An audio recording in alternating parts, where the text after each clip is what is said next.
علی بھائی، آج کا پہلا سوال ہے، ہمارے برصغیر پاک و ہند کے معاشرے میں کسی کی وفات کے بعد اس کی روح کے اصالِ ثواب کے لیے قرآن خوانی، تیجا، دسواں، چالیسواں وغیرہ وغیرہ رسومات کا سلسلہ خوب عام ہے، جبکہ جہاں تک میری معلومات ہیں تو ان چیزوں کا اسلام سے کوئی لینا دینا نہیں ہے۔ البتہ میت کے لیے دعا کرنا یا صدقہ و خیرات کرنا کسی حد تک درست ہے۔ اس حوالے سے علی بھائی کا کیا موقف ہے؟ دیکھیں جی، میت کی طرف سے اس کے حق میں جو ایصال ثواب کا ایشو ہے، یہ ہمارے سب کانٹیننٹ میں بالخصوص اور باقی مسلم ورلڈ میں بالعموم ایک سینسٹیو ایشو ہے، چونکہ یہ موت کے ساتھ جڑا ہوا ہے۔ اور یہ یاد رکھیے گا کہ جو بھی دین میں ایکٹیویٹیز دین کا حصہ سمجھ کر، ثواب سمجھ کر اڈاپٹ کر لی جاتی ہیں نا، ان کے خلاف جو کوئی کھڑا ہوتا ہے نا، اس کو لوگ بہت برا سمجھتے ہیں۔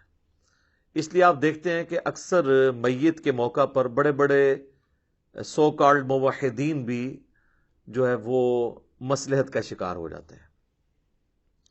بہرحال ایصال ثواب کی ایک جو فارم ہے سب سے بڑی، جس کے اوپر پوری امت کا اجماع ہے، وہ ہے میت کے لیے دعائے مغفرت کرنا۔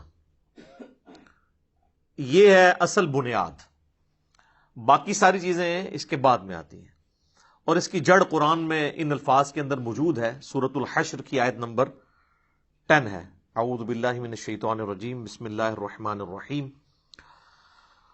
والذین جاءوا من بعدہم، وہ اہل ایمان جو کہ بعد میں آنے والے ہیں، یقولون، وہ کہتے ہیں اپنے سے جو اگلے گزر چکے ہیں ان کے حق میں دعا کرتے ہوئے، ربنا اغفر لنا ولاخواننا الذین سبقونا بالایمان، اے رب ہمارے مغفرت فرما دے ہماری اور ہمارے بھائیوں کی جو ہم سے پہلے ایمان کی حالت میں دنیا سے رخصت ہو گئے، ولا تجعل فی قلوبنا غلا للذین آمنوا، اور ہمارے دل میں کوئی کجی، کوئی ٹیڑھ پن، کوئی بغض و کینہ ان لوگوں کے بارے میں نہ رکھ جو مر چکے۔ ظاہر ہے جو مر چکا ہے وہ اپنے انجام کو پہنچ چکا ہے۔ صحیح بخاری میں حدیث ہے کہ مردوں کو گالی مت دو، وہ اپنے انجام کو پہنچ چکے ہیں، اچھے یا برے۔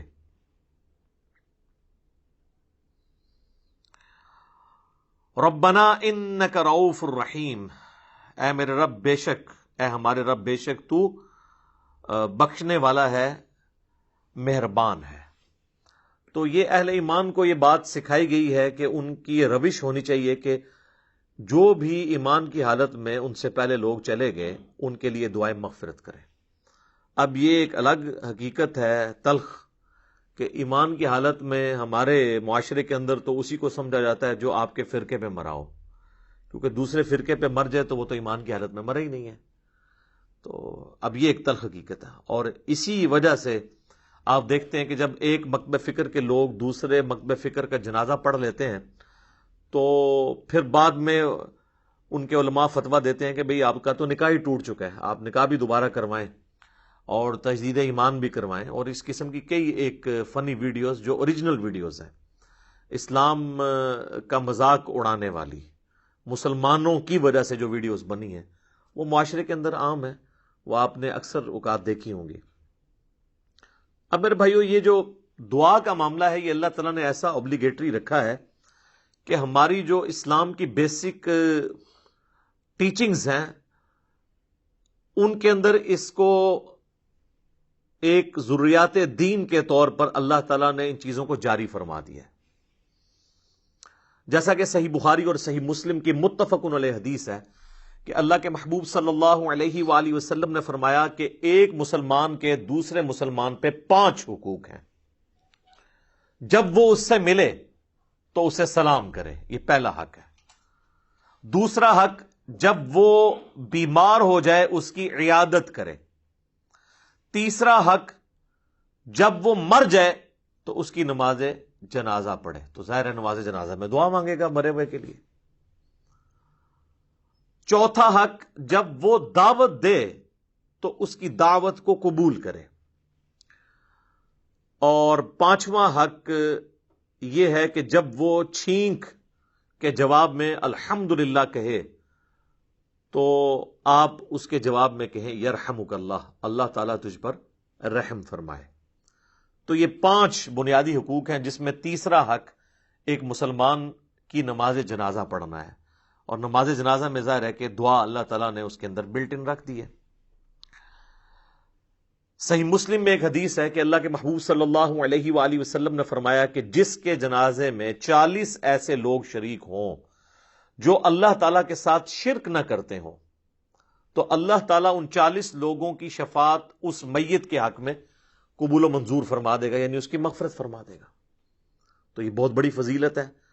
تو یہ بھی مرے ہوئے بندے کو زندہ لوگوں کی طرف سے پہنچنے والی ایک نفع مند چیز ہے۔ آپ اسے ایصال ثواب کہہ لیں، آپ اس کو دعائے مغفرت کہہ لیں، کوئی بھی۔ نماز جنازہ میں ہم جو دعا مانگتے ہیں، ویسے تو کئی ایک دعائیں رپورٹ ہوئی ہیں، سب سے مشہور دعا وہ ہے جو جامعہ ترمذی کے اندر ہے، سنن نبی داؤد کے اندر ہے، سنن ابن ماجہ کے اندر ہے، اور مشکات المصابیح کے اندر بھی موجود ہے۔ اللہم اغفر لی حینا و میتنا، اے اللہ ہمارے جتنے زندہ ہیں ان کی بھی مغفرت فرما، اور جو مر چکے ان کی بھی مغفرت فرما۔ اللہم اغفر لی حینا و میتنا و شاہدنا و غائبنا، اور جتنے یہاں پہ موجود ہیں ان کی بھی، اور جو یہاں پر موجود نہیں ان کی بھی، و صغیرنا و کبیرنا، اور جتنے ہمارے چھوٹے ہیں اور جتنے ہمارے بڑے ہیں، و ذکرنا و انثانا، اور جتنے مرد ہیں اور جتنی عورتیں ہیں۔ اللہم من احییتہ منا فاحیہ علی الاسلام، اے اللہ جب تک تو ہمیں زندہ رکھے تو اسلام پر زندہ رکھنا۔ ومن توفیتہ منا فتوفہ علی الایمان، اور جب ہمیں موت آئے تو ایمان کی حالت میں موت آئے، آمین۔ اچھا، مزے کی بات دیکھیں کہ اس میں میت کا ذکر صرف ایک دفعہ ہے، باقی سب زندوں کے لیے دعائیں ہیں۔ اور یہ جو جنازے کی ایکٹیویٹی بیسیکلی رکھی اس لیے گئی ہے کہ ایک تو آپ اپنے مسلمان بھائی کا حق پورا کریں گے، اور دوسرا آپ وہاں پہ جا کے اپنی موت کو یاد کریں، نہ کہ وہاں پہ بھی جا کے آپ واٹس ایپ میسیجز دیکھ رہے ہوں۔ آپ دیکھ رہے ہیں کہ میت کو دفنایا جا رہا ہوتا ہے اور لوگوں کے فون بج رہے ہوتے ہیں۔ کئی لوگ تو یعنی میت کو دفنانے کے لیے قبر میں اترے ہوتے ہیں نا، تو ان کے بھی فون وہاں پہ بج رہے ہوتے ہیں۔ یعنی یہ ہماری کمٹمنٹ کا لیول ہے آخرت کے ساتھ اور دنیا کے ساتھ، یہ آپ کمپیریزن کر سکتے ہیں۔ پھر اس سے اگلا ورژن ہے، سنن نبی داؤد میں حدیث ہے کہ جب اپنے بھائی کو دفنا چکو تو اس کی قبر پر کھڑے ہو کر اس کے قبر میں سوالات کی استقامت کے لیے دعا کرو۔ یہ نبی الاسلام نے حکم دیا۔ ایک تو ویسے ہمارے یہاں پہ عموماً لوگ نماز جنازہ کے بعد دعا مانگنا شروع کر دیتے ہیں، تو وہ تو کوئی ثابت نہیں ہے۔ وہ جس سنن نبی داؤد یا سنن نسائی کی حدیث کا سہارا لیتے ہیں وہ تو الفاظ ہی کچھ اور ہیں۔ وہ یہ کہ جب اپنے بھائی کے لیے جنازہ پڑھو تو خلوص سے اس کے لیے دعا مانگو، تو وہ یہ کہتے ہیں کہ جنازہ پڑھنے کے بعد مانگو، حالانکہ اس چیپٹر کی آپ ہیڈنگ دیکھ لیں، وہ جنازے کے اندر پڑھے جانے والی دعاؤں کا ذکر ہو رہا ہے۔ اور یہاں پہ کیا ہوتا ہے کہ ہمارے جو حنفی بھائی ہیں، بریلوی اور دیوبندی، ان کا جنازہ تو 1 منٹ کا بھی مشکل سے ہوتا ہے، اور بعد میں دعا جو ہے وہ 5 سے 10 منٹ کی ہو رہی ہوتی ہے۔ دیوبندی نہیں مانگتے، اور ان سے پوچھے کیوں نہیں مانگتے، وہ کہتے ہیں ثابت نہیں ہے۔ اور جب ان سے یہ پوچھیں کہ یہ جو فرض نماز کے بعد آپ اجتماعی دعا کرتے ہیں، ویسے تو اکیلے جو مرضی آپ کریں، یہ کہاں سے ثابت ہے؟ وہ کہتے ہیں یہ علماء نے جاری کی ہے تاکہ امت سے دعا اٹھ نہ جائے۔ تو کیا صرف دیوبندی علماء کو یہ حق حاصل ہے کہ وہ دین میں چیزیں خود سے انجیکٹ کریں گے؟ بریلویوں کو کوئی حق حاصل نہیں ہے۔ حقیقتاً تو دونوں کو کوئی حق حاصل نہیں ہے، یہ دونوں نے ہی دین کے اندر اپنی طرف سے چیزیں داخل کر دی۔ اصل دعا جو ہے وہ قبرستان میں دفنانے کے بعد آپ نے قبر کے اوپر کھڑے ہو کر کرنی ہے، دفنانے کے دوران بھی ہے، صحیح سند کے ساتھ، مشکات المصابیح کے اندر موجود ہے، کتب ستہ میں سے یہ ابو داؤد ہے، یہ ترمذی کے ریفرنس ہے، کہ آپ نے دفناتے ہوئے یعنی 3 مٹھیاں کم از کم مٹی کی بھر کے ڈالنی ہے قبر کے اوپر، بسم اللہ وعلی ملت رسول اللہ، اللہ کے نام سے شروع کرتا ہوں اور رسول اللہ کی ملت کے اوپر، تو یہ آپ نے پڑھ کے اس کے اوپر ڈالنی ہے۔ پھر دفنانے کے بعد جب آپ نے دعا مانگنی ہے تو ظاہر ہاتھ اٹھا کے مانگنی ہے. یہ بعض لوگوں کو ایک مسئلہ ہو جاتا ہے کہ شاید قبر پہ اگر ہاتھ اٹھا کے دعا مانگی تو یہ کوئی شرک ہو جائے گا. شرک تو تب ہوگا جب آپ مردے سے مانگ رہے ہوں گے, آپ اللہ سے مانگ رہے ہیں. صحیح مسلم میں اوپر تلے کئی احادیث ہیں کہ نبی علیہ السلام نے بقیع غرقد قبرستان میں جا کر 3 دفعہ دعا کی ہاتھ اٹھا کر, اور 3 دفعہ پھر ہاتھوں کو واپس لے کے آئے. تو یہ تو سنت ہے, اس میں کوئی حرج نہیں ہے. قبرستان میں بھی آپ ہاتھ اٹھا کے دعا کر سکتے ہیں. پھر قبرستان میں دفنانے کے بعد میت کے لیے دعا کرنا, اور پھر قبر کے اوپر اتنی دیر بیٹھنا کہ جتنی دیر ایک اونٹ کو نحر کر کے اس کا گوشت تقسیم کیا جائے. تو یہ صحیح مسلم کے اندر حضرت عمر ابن عاص کی وصیت ہے. انہوں نے اپنے بیٹے کو وصیت کی تھی کہ جب میں مر جاؤں میری قبر پہ اتنی دیر بیٹھے رہنا کہ جتنی دیر ایک اونٹ کو نہر کر کے اس کا گوشت تقسیم کیا جاتا ہے, یعنی 2 سے 2.5 گھنٹے, تاکہ میں اپنی قبر کے ساتھ مانوس ہوں, اور تاکہ میں یہ جان لوں کہ میں نے اپنے رب کے آئے ہوئے فرشتوں کو کیا جواب دینا ہے. اب وہ اس لفظ کو بھی لوگ پکڑتے ہیں, وہ کہتے ہیں جان لوں کا مطلب یہ ہے کہ وہ باہر سے کوئی آواز لگائے گا. تو اگر آواز ہی لگانی ہوتی تو حضرت عمر ابن عاص اپنے بیٹوں کو کہہ دیتے کہ بھی تم نے جو ہے نا میری قبر پہ کھڑے ہو کے اذان دے دینی ہے تاکہ مجھے پتہ چل جائے. یہاں پہ لوگ دیتے ہیں نا اذان, پوچھے کہاں لکھی ہے, وہ کہتے ہیں منع کہاں ہے. تو اس اعتبار سے تو آپ دین میں جو مرضی داخل کر لیں. وہ تو میرے بھائی جنازے کی بھی اذان منع تو کہیں پہ نہیں ہے. ہم کیوں نہیں دیتے کہ نبی علیہ السلام نے نہیں دی. عیدین کی اذان نہیں ہوتی, منع تو کوئی نہیں ہے.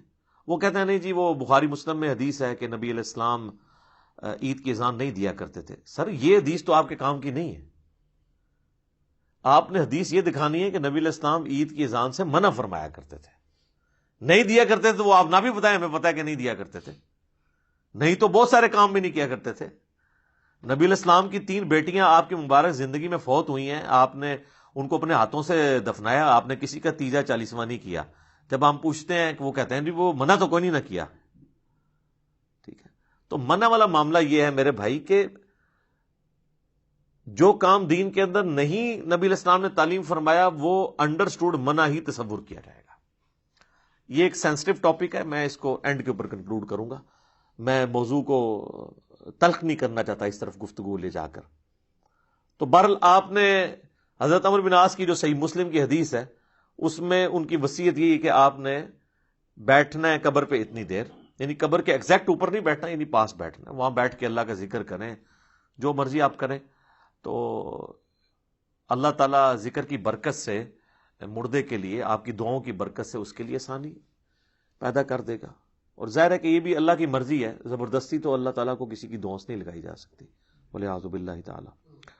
اللہم انی اعوذ بک من عذاب جہنم ومن عذاب القبر ومن فتنة المحیا والممات ومن شر فتنة المسیح الدجال.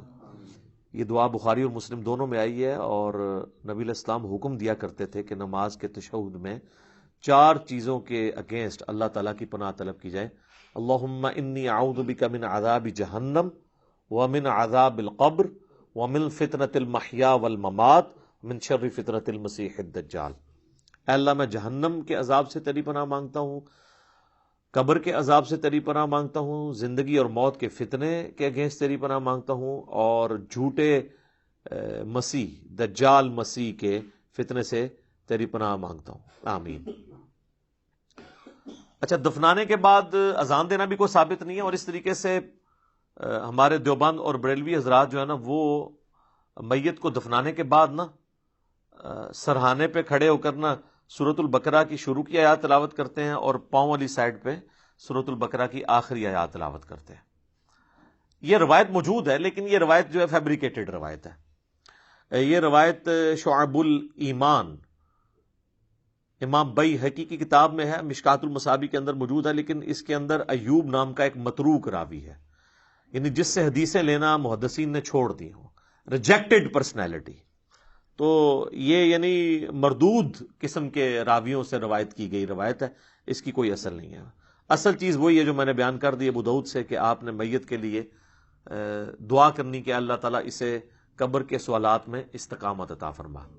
اور قبر کے سوال جو ہیں وہ بخاری، مسلم، ابو داؤد، مسند احمد میں رپورٹ ہوئے ہیں. کچھ حصہ بخاری مسلم میں ہوا ہے، کچھ ابو داؤد میں، ترمذی میں، مسند احمد میں. پہلا سوال ہوگا من ربو کا، تیرا رب کون ہے.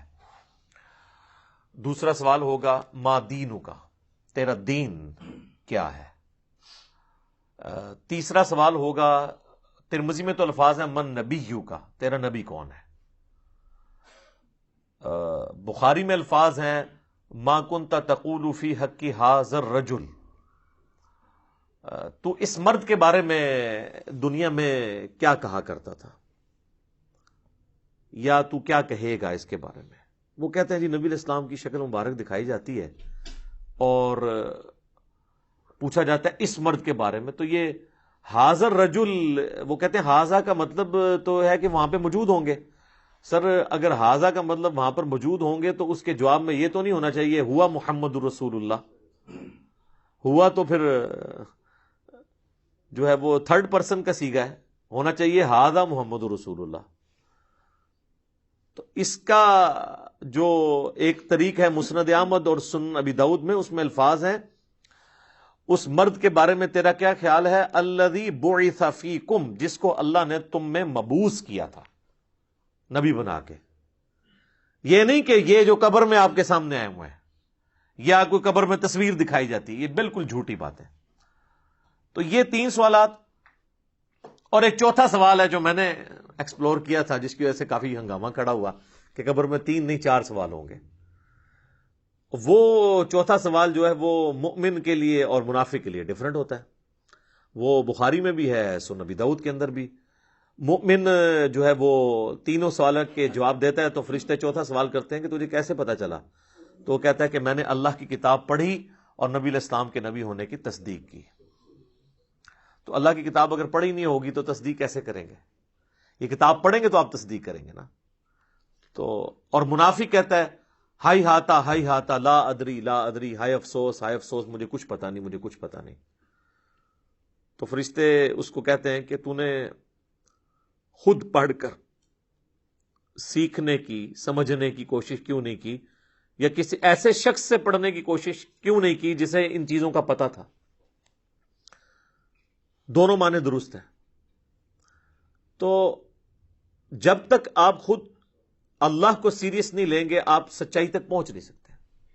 تو اس لیے میں نے کہا تھا قبر میں 3 نہیں 4 سوال ہونے ہیں، اور چوتھا سوال جو ہے وہ تمام سوالات کی جان ہے. اگر زندگی میں پتہ چل جائے تو پہلے 3 سوالوں کا جواب کے لیے تیار ہونا آپ کے لیے آسان ہو جائے گا، ادروائز تو مشکل ہو جائے گا. بہرحال ایک ضمناً یہ بات تھی. تو قبر پہ بھی آپ نے دعاؤں میں مردوں کو یاد رکھنا ہے. اس کے بعد عام حالت میں بھی آپ جب قبرستان جائیں گے تو آپ کو دعا سکھائی گئی ہے. صحیح مسلم میں الفاظ ہیں السلام علیکم اہل الدیار من المؤمنین والمسلمین وَإِنَّا إِن شَاءَ اللَّهُ بِكُمْ لَلَاحِقُونَ نَسْأَلُ اللَّهَ لَنَا وَلَكُمُ الْعَافِيَةَ. تم پر سلامتی ہو اے مؤمنین اور مسلمین جو اس قبرستان کے اندر دفن ہو، خواہ مرد ہو یا عورت ہو. السلام علیکم اہل الدیار من المؤمنین والمسلمین وَإِنَّا إِن شَاءَ اللَّهُ بِكُمْ لَلَاحِقُونَ. اور اللہ نے چاہا تو ہم بھی ان قریب تمہارے ساتھ آ کے ملنے والے ہیں، ذرا ہم نے بھی مرنا ہے. اور پھر سات الفاظ ہیں کہ ہم تم سے، تمہارے لیے اور اپنے لیے اللہ کے حضور عافیت کا سوال کرتے ہیں. نسأل اللہ لنا ولکم العافیہ، ہم اللہ سے سوال کرتے ہیں تمہارے لیے اور اپنے لیے عافیت کا. یہ دعا ہے. تھوڑے بہت الفاظ کے فرق کے ساتھ صحیح مسلم میں اور دعائیں بھی ہیں، بلکہ یہ سب سے آسان دعا، یاد رکھنی بھی آسان ہے.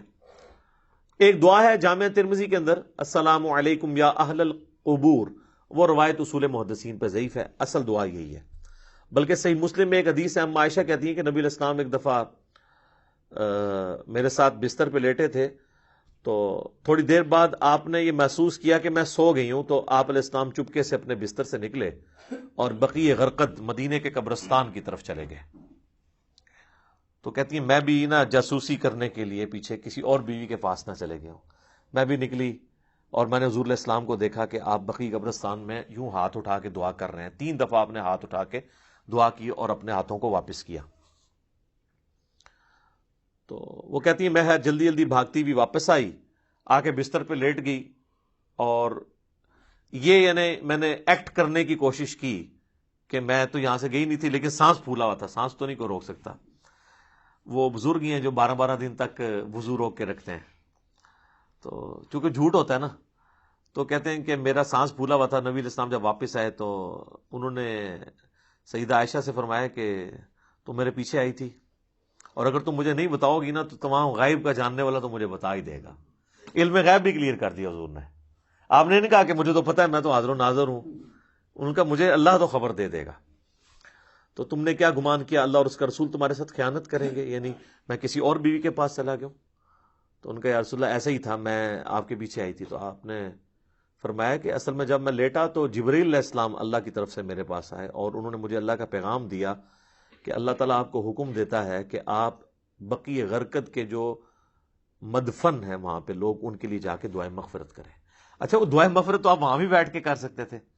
اس سے یہ پتہ چلی کہ قبرستان جا کے دعائیں مغفرت کرنا یہ چیز پسندیدہ ہے اللہ تعالیٰ کو, اور پھر نبی علیہ السلام سے دعا کروانا یہ امت کی تعلیم کے لیے بھی تھا. تو نبی علیہ السلام نے وہاں پہ دعا کی, آپ کی دعا کی برکت کا حصہ ان لوگوں کو نصیب ہوا. تو اس سے یہ پتہ چلا کہ آپ قبرستان جا کے آپ ہاتھ اٹھا کے بھی دعا کریں گے, رات کے وقت بھی جا سکتے ہیں. اور صحیح مسلم میں الفاظ ہیں, اما عائشہ کہتی ہیں کہ نبی علیہ السلام اکثر بقیع غرقد قبرستان چلے جایا کرتے تھے دعا کرنے کے لیے قبرستان میں. تو یہ یعنی نبی صلی اللہ علیہ وآلہ وسلم کی سنت ہے. باقی ہاتھ اٹھا کے دعا کرنا فرض نماز کے بعد بھی اپنی انڈیویجول دعا کر سکتے ہیں, اس کے لیے تو کوئی ممانعت نہیں. ابو داؤد میں تو روایت کمزور ہے, لیکن المستدرک للحاکم میں صحیح سند سے ہے کہ تمہارا رب سخی ہے, کریم ہے, حیا فرماتا ہے ایسے شخص سے جو اس کے حضور ہاتھ اٹھا کے دعا کرتا ہے کہ اسے محروم لوٹائے. ہاتھ اٹھا کے دعا کرنا اللہ تعالیٰ کو بغیر ہاتھ اٹھائے دعا کرنے سے زیادہ محبوب ہے. اور دعا کے بعد چہرے پہ ہاتھ پھیرنا بھی سنت ہے, بلکہ امت یہ وہ سنت ہے جو واقعی سنت ہے, جو اجماع اور عملی تواتر سے ٹرانسفر ہوئی ہے. اور الادب المفرد امام بخاری کی کتاب کے اندر صحیح بخاری کی سند کے اوپر یہ حدیث موجود ہے کہ حضرت عبداللہ ابن زبیر اور حضرت عبداللہ ابن عمر یہ دعا کے بعد اپنے چہرے پر ہاتھ پھیرا کرتے تھے. نبی اسلام کے حوالے سے بھی ملتا ہے, ابو داؤد میں روایت کمزور ہے, اس لیے شیخ زبیر علی صاحب نے مشکات کے فٹ نوٹ پہ اس روایت کے اوپر ضعیف کا حکم لگا کے ساتھ الادب المفرد کی روایت لکھ دی ہے کہ یہ روایت درست ہے. ویسے بھی امت کا اجماع ہے, اس کے لیے حدیثوں کی تو ہمیں حاجت نہیں ہے. امت کا اجماع اور عملی تواتر سنت سے چہرے پہ ہاتھ پھیرنے کو ٹرانسفر کر رہی ہے. لہذا چند ایک علماء عرب کا اسے بدعت کہنا ان کے یعنی کم علمی کی نشانی ہے اور ایک تنگ نظری کی نشانی ہے. اوورال یہاں پہ بھی جو اہل حدیث ہیں وہ چہرے پہ ہاتھ پھیرنے کے قائل ہیں. میں یہ ضمناً 7 چھوٹے چھوٹے مسائل بتا دیتا ہوں تاکہ آسانی ہو جائے. تو آپ نے چہرے پہ ہاتھ بھی پھیرنے ہیں. اس طریقے سے صحیح مسلم میں حدیث ہے کہ نبی علیہ السلام اپنی والدہ کی قبر پر گئے. آلموسٹ آپ سمجھ لیں اپنے والدہ کی وفات کے 50 سال کے بعد, کیونکہ یہ فتح مکہ کے بعد کی بات ہے. تو 50 سال تقریباً گزر چکے تھے, اور آپ علیہ السلام قبر پہ گئے اور آپ روئے, اور آپ کو دیکھ کے آپ کے ساتھی بھی اصحاب بھی روئے. اور پھر آپ علیہ السلام نے فرمایا میں تمہیں قبروں پہ جانے سے منع کیا کرتا تھا. ظاہر نئی نئی قوم بت پرستی سے پھری تھی, تو اس لیے نبی علیہ السلام احتیاط کرتے تھے. اب میں تمہیں حکم دیتا ہوں کہ قبروں پہ جایا کرو, کیونکہ یہ موت کو یاد دلاتی ہے. لیکن یہ قبروں پہ جانا ہے, مزارات کے اوپر نہیں. مزارات پہ تو سیلفیاں ہوتی ہیں اور بہت کچھ ہوتا ہے جس کا دین سے کوئی تعلق نہیں ہے.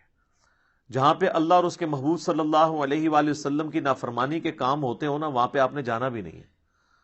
سنن ابی داؤد میں حدیث ہے کہ ایک صحابی نے کہا کہ میں نے منت مانی ہے کہ میں اونٹ قربان کروں گا مقام بوانا پہ جا کے. بعض روایتوں میں آیا کہ 100 اونٹ. تو نبی علیہ السلام نے فرمایا کہ دیکھنا وہاں پر زمانے جاہلیت میں کسی بت کی پرستش تو نہیں ہوتی تھی, اس زمانے میں, اب نہیں. اگر اس زمانے میں بھی ہوتی تھی نا تو نہیں جانا. یا وہاں پر کوئی زمانے جاہلیت میں میلہ تو نہیں لگا کرتا تھا. انہوں نے دونوں چیزیں جب رسول اللہ کو کنفرم کی تو آپ صلی اللہ علیہ وآلہ وسلم نے پھر ان کو اجازت دے دی.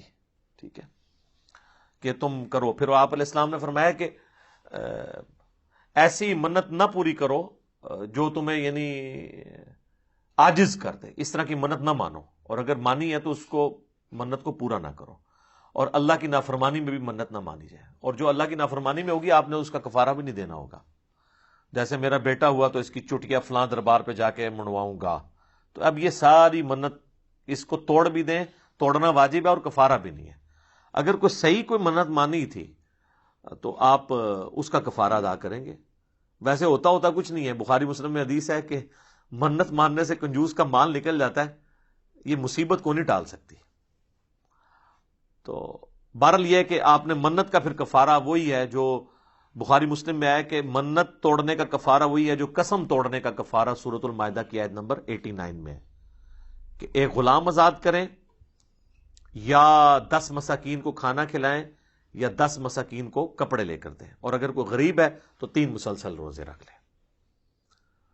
تو اس طرح کی پھر منتیں آپ نے پوری نہیں کرنی ہوگی. بہرحال نبی علیہ السلام نے اپنی والدہ کی قبر پہ جا کے یہ امت کو میسج دیا کہ آپ نے قبروں کو لاوارث نہیں چھوڑنا، قبروں پہ جانا ہے، قبروں پہ جا کے عبرت حاصل کرنی ہے، اور قبروں پہ جا کے ان قبر والوں سے نہیں مانگنا بلکہ ان کے لیے دعا کرنی ہے کہ اللہ تعالیٰ ان کی مغفرت کا کوئی سامان کرے، کیونکہ وہ ہماری دعاؤں کے محتاج ہیں جو قبرستان میں دفن ہے، کیونکہ وہ تو اب اپنے اعمال آگے نہیں بڑھا سکتے. تو جو ہم پیچھے بچ گئے ہیں ہماری ذمہ داری ہے ہم ان کے لیے جا کے دعائے مغفرت والا معاملہ کریں. اچھا، اسی طریقے سے صحیح بخاری اور صحیح مسلم دونوں میں حدیث ہے کہ نبی علیہ السلام کو ایک صحابی کی وفات کی خبر ملی تو نبی علیہ السلام نے دونوں ہاتھ یوں بلند کر کے، حتیٰ کہ صحابہ کہتے ہیں ہم نے آپ کے بغلوں کی سفیدی بھی دیکھی، کیونکہ آپ کا اکثر لباس تہمد اور اوپر چادر ہوتی تھی. اگر آپ نے کرتا نہ پہنا ہو اور صرف چادر اوپر لی ہوئی ہو اور یوں ہاتھ اٹھائیں تو بغلوں کی سفیدی ظاہر ہو جاتی ہے. تو آپ نے کہا اے اللہ ابو عامر کو بخش دے اور اسے کثیر مخلوق پر فضیلت عطا فرما. تو اس سے ثابت ہوا کہ مرے ہوئے شخص کے لیے ہاتھ اٹھا کے آپ دعا کر سکتے ہیں ان الفاظ کے ساتھ. اور ایک اور حدیث ہے صحیح مسلم کے اندر، ام سلمہ کہتی ہیں کہ جب میرے خامند فوت ہوئے ابو سلمہ تو نبی علیہ السلام ہمارے گھر تشریف لائے تو آپ صلی اللہ علیہ وآلہ وسلم نے ہمیں صبر کی تلقین کی، اور آپ علیہ السلام نے پھر ابو سلمہ کے لیے دعا کی کہ اے اللہ اسے بخش دے اور اسے اپنے ہدایت یافتہ لوگوں میں بلند درجہ عطا فرما، اور اے اللہ اس کے جو پیچھے لوگ بچ گئے ان پہ تو خلیفہ ہو جا، یعنی اس کی کمپنسیشن تو فرما دے، اور اے اللہ اس کی قبر کو نور سے تو بھر دے. یہ آپ صلی اللہ علیہ وآلہ وسلم نے ان کے لیے دعا کی، اور اس میں یہ بھی الفاظ ہیں کہ قبر کو گشادہ کر دے اور نور سے بھر دے. یہ تعزیت کی دعائیں ہیں جو آپ کر سکتے ہیں. باقی قبرستان جا کے آپ جنازہ اگر آپ کا رہ گیا تو آپ قبرستان جا کے قبر پہ کھڑے ہو کے بھی جنازہ پڑھ سکتے ہیں. بخاری مسلم دونوں میں حدیث ہے کہ ایک بوڑھی عورت جو مسجد نبوی کی صفائی کیا کرتی تھی، جب وہ فوت ہو گئی تو صحابہ نے رسول اللہ کو نہیں بتایا اور راتوں رات جنازہ پڑھ کے دفنا دیا. کچھ دن کے بعد نبی علیہ السلام نے پوچھا کہ وہ عورت نظر نہیں آ رہی، تو بتایا گیا کہ وہ تو فوت ہو گئی ہے. تو حضور نے فرمایا کہ مجھے اس کی قبر پہ لے جاؤ. تو اب حضور علیہ السلام کو کسی صحابی نے یہ نہیں کہا کہ یا رسول اللہ آپ تو ہر مومن کی قبر میں جاتے ہیں، تو 3 دن پہلے تو آپ تشریف لے گئے ہوں گے، آپ کو تو پتہ ہی ہوگا کہ یہ مر چکی ہے. اس زمانے میں یہ عقیدے نہیں ہوا کرتے تھے، نہ کسی کے دماغ میں ہوتا تھا.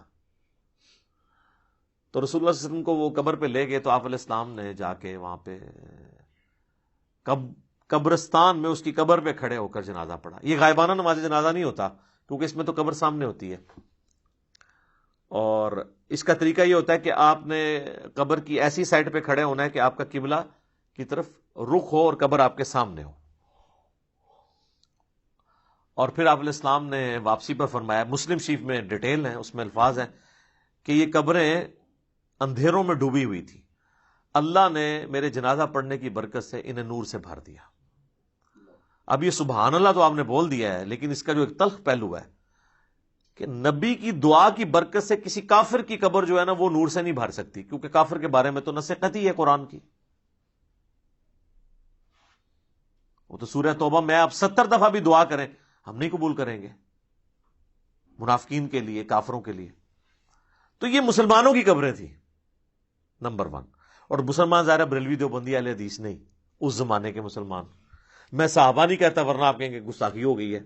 آپ خود ہی پوچھ لیجیے گا پھر کون لوگ ہوں گے جو حضور کی زندگی میں فوت ہو چکے ہیں ایمان کی حالت میں. اچھا، تو نبی الاسلام نے فرمایا کہ نور سے اللہ تعالیٰ نے ان کی قبروں کو بھر دیا. اچھا، پہلے اندھیروں میں تھی، اور اس سے یہ بھی پتا چلا کہ رسول اللہ کی برکت کیا ہے کہ آپ کے جنازہ پڑھنے کی برکت سے اللہ تعالیٰ نے آپ کی دعا کی برکت سے ان کو یہ نفع عطا فرمایا. اب یہ حضور کی دعا ہی ہے، باقی تو جنازہ تو صحابہ نے بھی ان کا پڑھا ہوگا. ٹھیک ہے، یہاں تو لوگ کہتے ہیں بزرگ جنازہ پڑھ لیں تو جناب سمجھو کہ اگلے پچھلے سارے مردے بخشے گئے. تو جنازے تو ان کے بھی ہوئے تھے، لیکن حضور کے جنازہ پڑھنے سے فرق پڑا؟ ویسے تو نہیں پڑا. اس طرح بخاری مسلم حدیث ہے، نبی علیہ السلام ایک جگہ سے گزر رہے تھے تو آپ کا خچر بدک گیا اور آپ رک گئے. تو صحابہ نے پوچھا یا رسول اللہ کیوں رکے؟ آپ نے فرمایا ان دو قبر والوں کو عذاب ہو رہا ہے. کسی صحابی نے نہیں کہا کہ کشف القبور ہے، ہمارے جو گھوڑے کے قدموں سے خاک نکل کے جو ہمارے گھوڑے کے نتھرے میں بیٹھے گی، وقت کا بڑے سے بڑا غوث بھی اس مرتبے کو نہیں پہنچ سکتا. جب غوث قبروں کے اندر جھانک کے دیکھ لیتے ہیں تو یا رسول اللہ ہم بھی ابھی دیکھ لیتے ہیں. وہ تو حضور سے پوچھ رہے کہ یا رسول اللہ یہ کیا ہے، قبر کے اندر کیا ہو رہا ہے؟ سب کہانی ہے. غوث پر سارے فیل کرتے ہیں. میرا میکینیکل انجینئرنگ دا فارمولا کو غوث پڑھ کے نا ویک کے میں لکھ کے دینا، لکھ کے انہوں دیکھ کے پڑھ کے دس دے. کوئی زبانی نے بڑی دور دی گل ہے، اور میں صرف کہہ رہا ہوں پڑھ کے بتا دے. سمجھا تو مجھے پتا ہے کہ وہ سکتا ہی نہیں ہے جب تک اس نے انجینئرنگ نہیں کی ہوگی. اور ان کا تو دعویٰ ہے نا کہ اللہ کو تو انجینئرنگ آتی ہے نا جی، کہ اللہ ان کو سکھاتا ہے، تو پھر سکھا دے اللہ ان کو. سب کہانیاں بنائی ہوئی انہوں نے. تو نبی علیہ السلام فرمایا کہ ایک پیشاب کے چھینٹوں سے نہیں بچتا تھا، دوسرا چغلی کھایا کرتا تھا. پھر آپ علیہ السلام نے ایک ٹہنی درخت کی توڑی، اس کے دو حصے کیے اور اسے لگا دیا دونوں قبروں پہ. آپ نے فرمایا جب تک یہ ہری رہیں گی نا ان کے عذاب میں تخفیف ہوگی. اب یہ حضور کے ہاتھوں کی برکت ہے. لوگوں نے پھر آگے ضرب تقسیمیں لگا دیں کہ جی وہ ٹہنیاں جو ہے اللہ کا ذکر کریں گی اور ذکر کرنے کی برکت سے یہ ہوگا. اور سب ٹہنیاں لگانے سے کیا ہونا ہے؟ وہ رسول اللہ کے مبارک ہاتھوں کی برکت تھی. اور اسی کو پھر ایکسٹراپولیٹ کیا نا انہوں نے قبروں پہ جو پھول ڈالتے ہیں. تو پھر آپ پھول نہ ڈالیں، جو نبی علیہ السلام نے کیا وہی کام کریں. آپ ضرور ٹہنی لگائیں، اور یہاں پہ لوگ لگا بھی دیتے ہیں دفناتے وقت سرانے سائڈ کے اوپر. تو آپ سنت کے اوپر، اسی سنت کے اوپر عمل کریں. تو آپ نے فرمایا ایک پیشاب کے چھینٹوں سے نہیں بچتا تھا اور ایک چغلی کھایا کرتا تھا. بظاہر ایک دیکھنے میں معمولی سے گناہ ہے، لیکن ان کا عذاب یہ یعنی ان کو دیکھنا پڑا. تو نبی صلی اللہ علیہ وآلہ وسلم کے اس عمل کی برکت سے ان تک یہ نفع پہنچا. تو یہ تو حضور کی برکات ہے.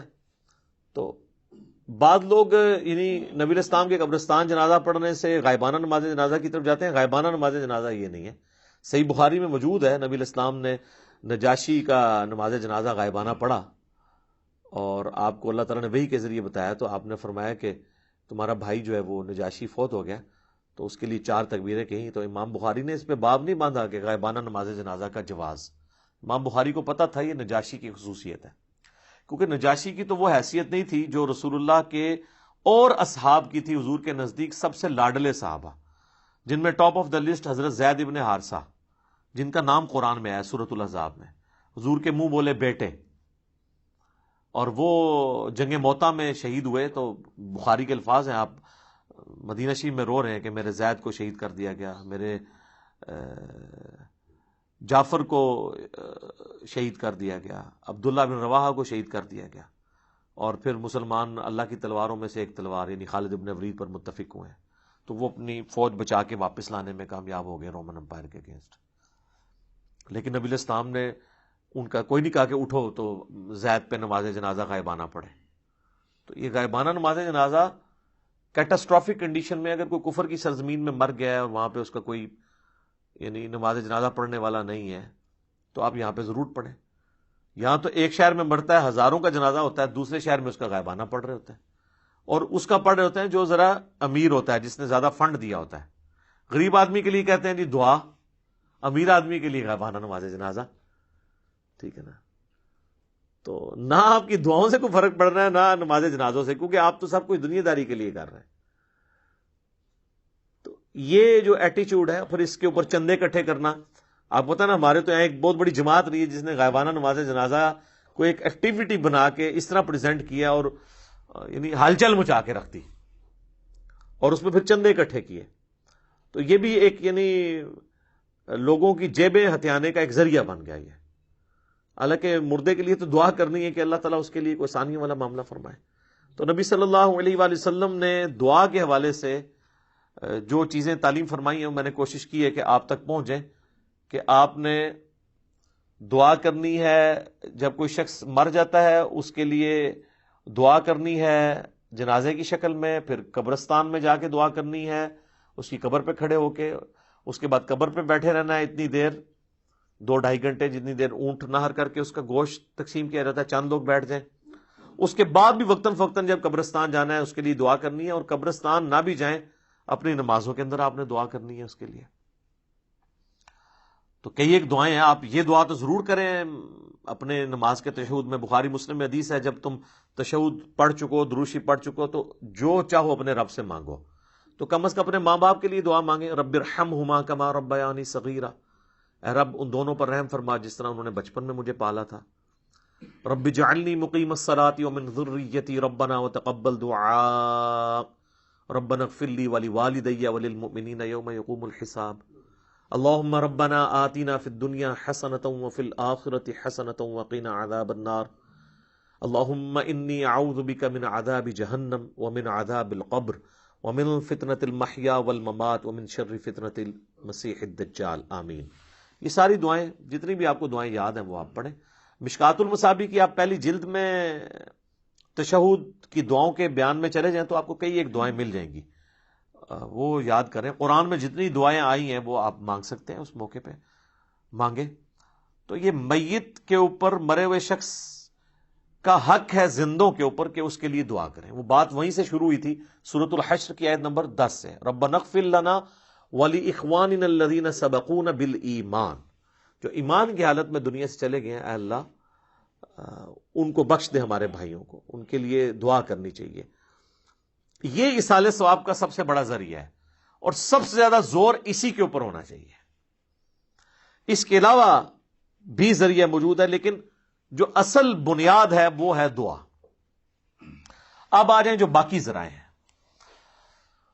اس کی اصل وہ حدیث ہے جو صحیح مسلم کے اندر موجود ہے کہ اللہ کے محبوب صلی اللہ علیہ وآلہ وسلم نے فرمایا کہ جو شخص مر جاتا ہے نا تو اس کے تمام اعمال منقطع ہو جاتے ہیں. یعنی اب کوئی عمل وہ کر نہیں سکتا. سر میں یہ الفاظ جب پڑھتا ہوں نا یا بیان کرتا ہوں میں کانپ اٹھتا ہوں کہ جو مر گیا اب وہ کچھ نہیں کر سکتا. ایک بار سبحان اللہ کی بھیک بھی نہیں مانگ سکتا کہ میں ایک سیکنڈ مجھے مل جائے کہ میں سبحان اللہ کہہ دوں. آپ صلی اللہ علیہ وآلہ وسلم نے فرمایا سوائے 3 اعمال کے, مسلم شریف کے الفاظ ہیں. نمبر 1 صدقہ جاریہ, یعنی اس نے اپنی زندگی میں کوئی نیکی کا کام کیا تھا, کہیں کنواں کھدوا دیا تھا, کہیں مسجد بنوا دی تھی, کوئی یتیم خانہ بنوا دیا تھا, اور اس طرح کی چیز جو اس کے مرنے کے بعد بھی جاری رہی, جس میں اس نے اپنی انویسٹمنٹ کی تھی مالی طور پر یا فزیکلی, تو وہ اس کو ثواب ملے گا. اور جینون ہے, ظاہر ہے کہ اس میں ہم اسے کوئی نفع نہیں پہنچا رہے, اس کے اپنے کیے ہوئے اعمال کا ثواب اسے مل رہا ہے. ہم انڈائریکٹلی اس طرح پہنچا رہے ہیں کہ ہم اگر اس کنویں سے پانی پیتے ہیں تو جتنے لوگ پیئیں گے اس کا ثواب اسے ملے گا. دوسرا فرمایا کہ علم نافع, جو نفع مند علم ہے, اگر کسی نے دنیا میں کوئی نفع مند علم پھیلایا تھا تو اس کے مرنے کے بعد اس کو ثواب ملے گا. تو اس کے لیے تو میرے پاس دنیا میں اگر کوئی سب سے بڑی مثال ہے نا تو وہ صحیح بخاری اور صحیح مسلم ہے. ان ائمہ کو جو اللہ نے اتنی بڑی بات سجھائی کہ انہوں نے نبی علیہ السلام کی سنت کو ریٹن ریکارڈ کے طور پر جمع کیا. آج نا 1200 سال تو ہو چکے ہیں, کوئی ان کے پائی کی کتاب لا نہیں سکا. اب تو ویسے ہی بھول جائیں آپ. وہ حدیث کا بھی جو پیریڈ تھا وہ پہلے 500-600 سال کا تھا, اس کے بعد تو سب کے سب جو ہے نا وہ ناقل ہی ہیں پرانے بزرگوں کے. محدثین جو اپنی اسناد سے حدیثیں پہنچاتے تھے وہ تو اب فوت ہو چکے, کیونکہ اب تو سند ہی بہت لمبی ہو گئی ہے. 1000 سال کی سند کون یاد رکھے, یہ تو پہلے 300 سال میں کتابیں لکھی گئی. آج بھی بخاری مسلم کو پڑھ کے جو بندہ نماز کا طریقہ سیکھ رہا ہے اور نماز سنت کے طریقے پہ پڑھ رہا ہے, امام بخاری امام مسلم کو ایک ایک چیز کا ثواب آٹومیٹکلی پہنچ رہا ہے. سر میں کہتا ہوں جی کیلکولیٹر فیل ہو جائیں, جو امام بخاری امام مسلم کے نامہ اعمال میں وہ ہر سیکنڈ میں جو ثواب جا رہا ہے جس لیول کا، پھر جتنی نمازیں ہم پڑھ رہے ہیں، اور سر اس سے اوپر چلے جائیں، ہماری ہر نیکی، ہر مسلمان کی نیکی کا ثواب محمد رسول اللہ صلی اللہ علیہ وآلہ وسلم کے لیے. اور یہ دیکھیں اللہ تعالیٰ نے اس کا ذکر بھی سورہ قلم میں فرمایا ہے، پارہ نمبر 29 میں جو دوسری سورت ہے اس میں الفاظ موجود ہیں. اعوذ باللہ من الشیطان الرجیم، بسم اللہ الرحمن الرحیم، نون والقلم وما یسطرون ما انت بنعمت ربک بمجنون وان لک لاجرا غیر ممنون. اور اے محبوب صلی اللہ علیہ وآلہ وسلم، بے شک آپ کے لیے ایسا اجر ہے جو کبھی ختم ہونے والا نہیں ہے، یعنی وہ ٹوٹے گا نہیں، وہ ایک سمجھ لیں ایک فشن ریئیکشن کی طرح چلتا جا رہا ہے، ملٹی پلائی ہوتا جا رہا ہے. تو جس نے یعنی نافع علم لوگوں کو سکھایا، تو ظاہر ہے یہ بھی اس کا اپنا عمل ہے، یہ ہماری طرف سے ڈائریکٹلی کوئی نفع نہیں ہے، ہاں انڈائریکٹلی ضرور ہے. اور تیسرا فرمایا کہ نیک اولاد جو اس کے لیے دعا کرتی ہے. ویسے دعا تو کوئی بھی کر سکتا ہے، میں نے کتنی حدیثیں اور سورۃ الحشر کی آیت نمبر 10 کی روح سے بتایا کہ آپ دعا کریں گے، لیکن اولاد کے لیے اس لیے کہا گیا کہ اولاد کی دعا کمٹمنٹ کے ساتھ ہے. جو جس در سے وہ دعا کرے گی، مولوی تو پیسے لے کے اتنے در سے دعا نہیں کر سکتا. اور دوسرا، اولاد کے ہر نیک عمل کا ثواب آٹومیٹکلی ماں باپ کو ملتا ہے، چاہے وہ زندہ ہو چاہے وہ مر چکے ہوں. اس کی وجہ یہ ہے کہ اولاد انویسٹمنٹ ہے ماں باپ کی. سنن ابی داؤد میں حدیث ہے کہ سب سے پاکیزہ کمائی وہ ہے جو انسان کے اپنے ہاتھ کی کمائی ہے، اور انسان کی اولاد بھی اس کی کمائی ہے. اگر اس نے اچھی تربیت کی ہے تو ثواب ملے گا، اور اگر بری تربیت کی ہے تو وبال بھی ملے گا. اس پہ تو وبال ہوگا لیکن اس کے وبال میں بھی کمی نہیں آئے گی. یہ بھی یاد رکھنا ہے، یہ دونوں چیزیں پیرلل میں چلتی ہیں. اچھا، بعض لوگ کہتے ہیں کہ جی اگر کسی نے اپنی اولاد کی تربیت اچھی نہیں کی، وہ خود بخود ہی نیک ہو گئی ہے، تو پھر کیا ماں باپ کو ثواب ملے گا؟ ہاں، اللہ کی رحمت کا تقاضا ہے کہ ماں باپ کو پھر بھی ثواب ملے گا، کیونکہ اللہ تعالیٰ ہمیشہ سولوشن اینڈ پہ رہتا ہے، پرابلم اینڈ پہ نہیں. وَكَتَبَ رَبُّكُمْ عَلَى نَفْسِهِ الرَّحْمَةَ، اور تیرے رب نے اپنے اوپر لازم کر لیا ہے کہ وہ ہر حال میں رحم ہی فرمائے گا. یعنی اس کا جو رحم کرنے والا ایک فیکٹر ہے وہ ڈومیننٹ ہے. بخاری مسلم کی متفق علیہ حدیث ہے کہ نبی علیہ السلام فرمایا کہ اللہ تعالیٰ نے مخلوقات کی پیدائش سے پہلے اپنے پاس عرش پہ یہ عبارت لکھ لی تھی کہ میری رحمت میرے غضب پہ سبقت لے جانے والی ہے. تو بہرحال یہ چانس پہ ہی ہے نا جی. اور اگر کسی ماں باپ نے غلط تربیت نہیں کی اور اولاد غلط نکل آئی ہے، جس طرح حضرت نوح علیہ السلام کا بیٹا بھی کافر نکلا تھا، پھر یہ نہیں ہے کہ اس اولاد کا وبال ماں باپ کے اوپر ہوگا، نہیں. وہ تو قرآن میں واضح طور پر کئی جگہ ہے، لا تزر وازرۃ وزر اخرى، کوئی بوجھ اٹھانے والی جان کسی دوسرے کا بوجھ نہیں اٹھائے گی. ہر شخص نے اپنے اعمال کا بوجھ خود اٹھانا ہے. تو یہ جو تیسری چیز ہے نیک اولاد، یہ چونکہ انویسٹمنٹ ہے. سنن ابن ماجہ میں ایک حدیث ہے بڑی زبردست کہ ایک شخص کا مرنے کے بعد جنت میں درجہ بلند کیا جاتا ہے، تو وہ پوچھتا ہے اللہ یہ تو میرا عمل ہی نہیں تھا. تو اللہ تعالیٰ فرماتا ہے کہ تیرے بیٹے نے دنیا میں تیرے لیے دعائے مغفرت کی ہے، اس کی وجہ سے میں نے تیرا درجہ بلند کر دیا. حالانکہ وہ اس کا اپنا عمل نہیں ہے، اس کے بیٹے کی دعا کی برکت سے اللہ تعالیٰ نے یہ معاملہ کیا. اس قسم کی کئی ایک احادیث موجود ہیں. اسی لیے تو ہمیں دعا سکھائی گئی ہے نا سورہ الفرقان کے اندر، ربنا هب لنا من ازواجنا وذریاتنا قرۃ اعین واجعلنا للمتقین اماما. اے رب ہماری بیویوں اور ہماری اولاد میں ہماری آنکھوں کی ٹھنڈک بنا اور ہمیں پرہیزگار لوگوں کا امام بنا. یعنی ہماری نسل میں پرہیزگار لوگ پیدا ہوں. وہ پرہیزگار لوگ پیدا ہوں گے تو تبھی مجھے فائدہ ہوگا نا، کہ وہ جتنے نیک اعمال کریں گے اس کا ثواب مجھے پہنچے گا، میرے لیے دعا کریں گے تو اس کا نفع مجھے پہنچے گا. اس کو سپورٹیو حدیث ہے بخاری و مسلم دونوں میں. سعد ابن عبادہ سفر میں تھے، پیچھے سے ان کی والدہ فوت ہو گئی. نبی علیہ السلام کی خدمت میں حاضر ہوئے، کہا یا رسول اللہ میری ماں مر گئی اور مجھے امید ہے کہ اگر میں یہاں پہ ہوتا تو وہ صدقہ اور خیرات کرواتی مجھے کہہ کے، لیکن وہ بغیر وصیت کیے مری ہے. اب میں چاہتا ہوں اس کی طرف سے کوئی صدقہ اور خیرات کروں، تو کیا میرے صدقہ اور خیرات کرنے سے میری ماں کو کوئی فائدہ پہنچے گا؟ تو آپ نے سمپلی ایک لفظ میں جواب دیا ہاں. کوئی باریکیاں نہیں بیان کی. مصیبت کھڑی ہو سکتی تھی باریکیاں بیان کرنے میں، کہ اگر اس کا ارادہ تھا تو، اگر نہیں تھا تو یہ وہ تو یہی حدیث سنن نسائی کے اندر آتی ہے کہ جب ان کی والدہ کی موت کا وقت قریب آیا تو لوگوں نے کہا کوئی وصیت کر دیں اپنے مال کے لیے اللہ کی راہ میں. تو انہوں نے کہا میں کیا وصیت کروں، میرے پلے تو کوئی شے نہیں ہے، میرے دولت کا جو مالک ہے وہ تو میرا بیٹا ہے. تو یعنی انہوں نے کوئی وصیت بھی نہیں کی. ان کے بیٹے نے ان کے مرنے کی بعد ان کی طرف سے صدقہ کیا ہے تو اللہ تعالیٰ نے ان کو ثواب پہنچا دیا. پھر وہ بخاری مسلم کے الفاظ ہیں، حضرت سعد ابن عبادہ کہتے ہیں کہ یا رسول اللہ آپ گواہ ہو جائیں، میں ایک باغ ہے میرا، میں وہ اپنی والدہ کی طرف سے خیرات کرتا ہوں، تو اس کا ثواب ان کو. سنن نسائی کے اندر ایک پورا چیپٹر ہے جس کا عنوان یہ ہے کہ میت کو صدقے کا ثواب پہنچتا ہے مرنے کے بعد. دعا نہیں صرف، صدقہ بھی. اور اس کے اندر کئی ایک احادیث امام نسائی لے کے آئے ہیں کہ کوئی عورت آ کے حضور سے پوچھ رہی ہے کہ میری ماں مر گئی ہے، اب میں اس کی طرف سے صدقہ کروں اگرچہ اس نے مجھے وصیت نہیں کی ہے، میں اپنے طور پہ کرنا چاہتی ہوں، ثواب ملے گا؟ آپ فرماتے ہیں ہاں. ایک شخص کہتا ہے میرا باپ مر گیا ہے، اس نے مجھے کوئی وصیت نہیں کی، اگر میں اس کی طرف سے کر دوں ثواب پہنچے گا؟ آپ نے فرمایا ہاں.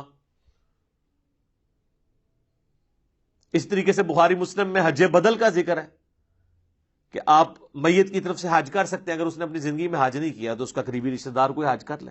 تو نبی اسلام نے حکم دیا کہ حج کرو اپنے مردوں کی طرف سے. تو حج کے اندر یعنی نیابت ہو جاتی ہے، پچھلے کر سکتے ہیں اس کی طرف سے، کیونکہ ظاہر ایک ایکسٹراڈنری ایک عبادت ہے اور اسلام کے فرائض میں شامل ہے. تو اس طرح یہ صدقہ اور خیرات، حج بدل، اس طرح کی چیزوں کا، ایون منت کے روزے ہوں، بخاری مسلم میں حدیث ہے، وہ بھی آپ میت کی طرف سے رکھ سکتے ہیں. رمضان کے روزے نہیں، منت کے روزے.